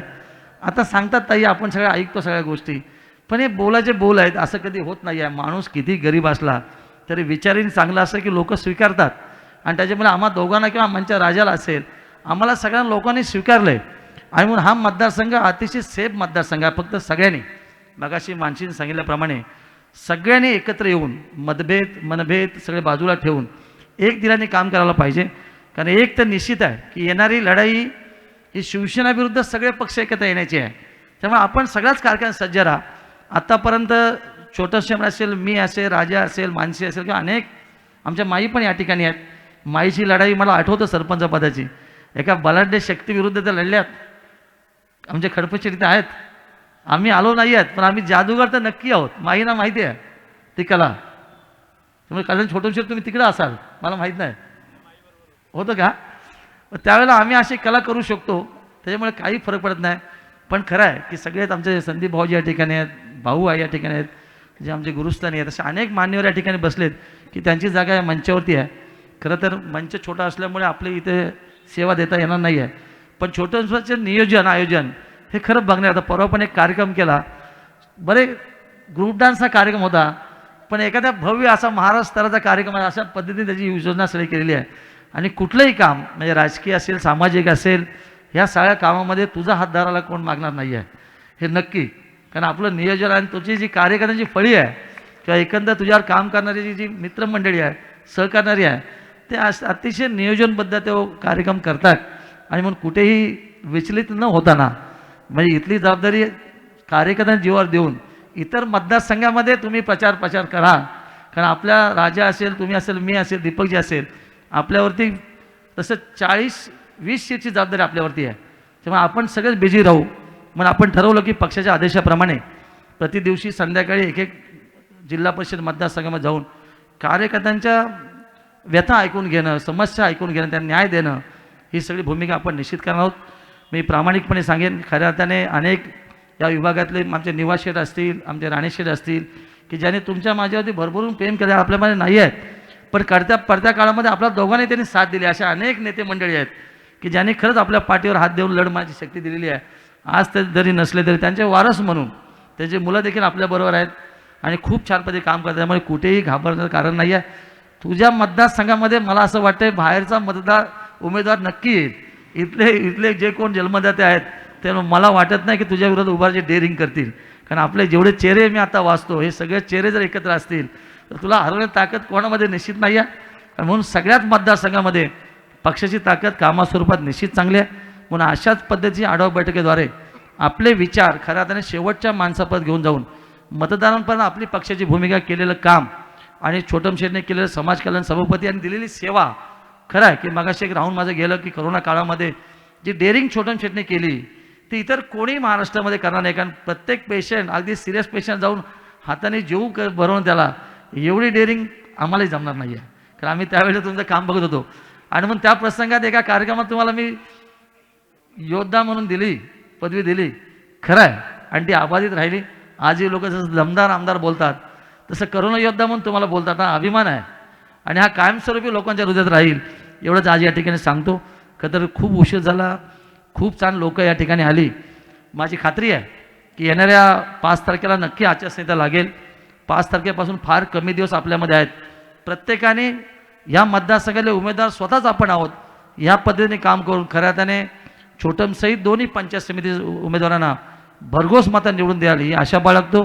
अगदी छोट्याशा निमंत्रणेला मान देऊन आपण या ठिकाणी उपस्थित राहिलात आणि छोटमच्या सगळ्याच सहकाऱ्यांचं अभिनंदन करतो की अतिशय म्हणजे आपण बैठकीला एवढं करत नाही पण ही भव्य सभाच मला वाटते की ज्या पद्धतीने माहोल तयार झाला आहे किंवा स्टेज आहे खूप छान पद्धतीने वातावरण निर्माण केलं. याचा फायदा निश्चित तुम्हाला होईल असं मी नक्की या ठिकाणी सांगतो. छोटमशेठ प्रसंग येतात जातात पण आपण माणसामधली माणसं आहोत. माणसात राहून काम केलं की माणसं आपल्यावर राहतात. हे नातं आपलं कायमस्वरूपी राहू दे एवढं या ठिकाणी बोलतो. आपल्या मनापासून शुभेच्छा देतो. जय हिंद जय महाराष्ट्र. धन्यवाद सन्माननीय आमदार साहेब. आणि या ठिकाणी जमलेल्या सर्व कार्यकर्त्यांच्या वतीने आम्ही ग्वाही देतो आमदार साहेब की आपलं 2002 सालीचं जे अपूर्ण राहिलेलं स्वप्न आहे या मतदारसंघातलं ते छोटम शेठची हॅट्रिक करूनच आम्ही पूर्ण करू. या ठिकाणी सर्वांनी जोरदार घोषणा द्यायची आहे. शिवसेना शिवसेना. आमदार महेंद्र शेठ दळवी आगे बढ़ो. मानसीताई आगे बढ़ो. राजा भाई आगे बढ़ो. छोटम शेठ आगे बढ़ो. या घोषणेनंतर एक महत्त्वाची सूचना आहे. जमलेल्या कार्यकर्त्यांना भोजनाची व्यवस्था केलेली आहे. व्हेज नॉनव्हेज स्वरूपाची दोन्ही स्वरूपाची भोजनाची व्यवस्था केलेली आहे. भोजनाचा आस्वाद घेतल्याशिवाय कोणीही सभास्थान सोडायचं नाही आहे अशी विनंती करून आज या सभेसाठी जमलेल्या सर्व शिवसेनेच्या मान्यवर नेत्यांचं कार्यकर्त्यांचं माता बंधू भगिनींचं सर्वांचं आभार व्यक्त करतो. आणि आजची सभा आमदार साहेबांच्या वतीने या ठिकाणी संपन्न झाली असं मी जाहीर करतो. धन्यवाद.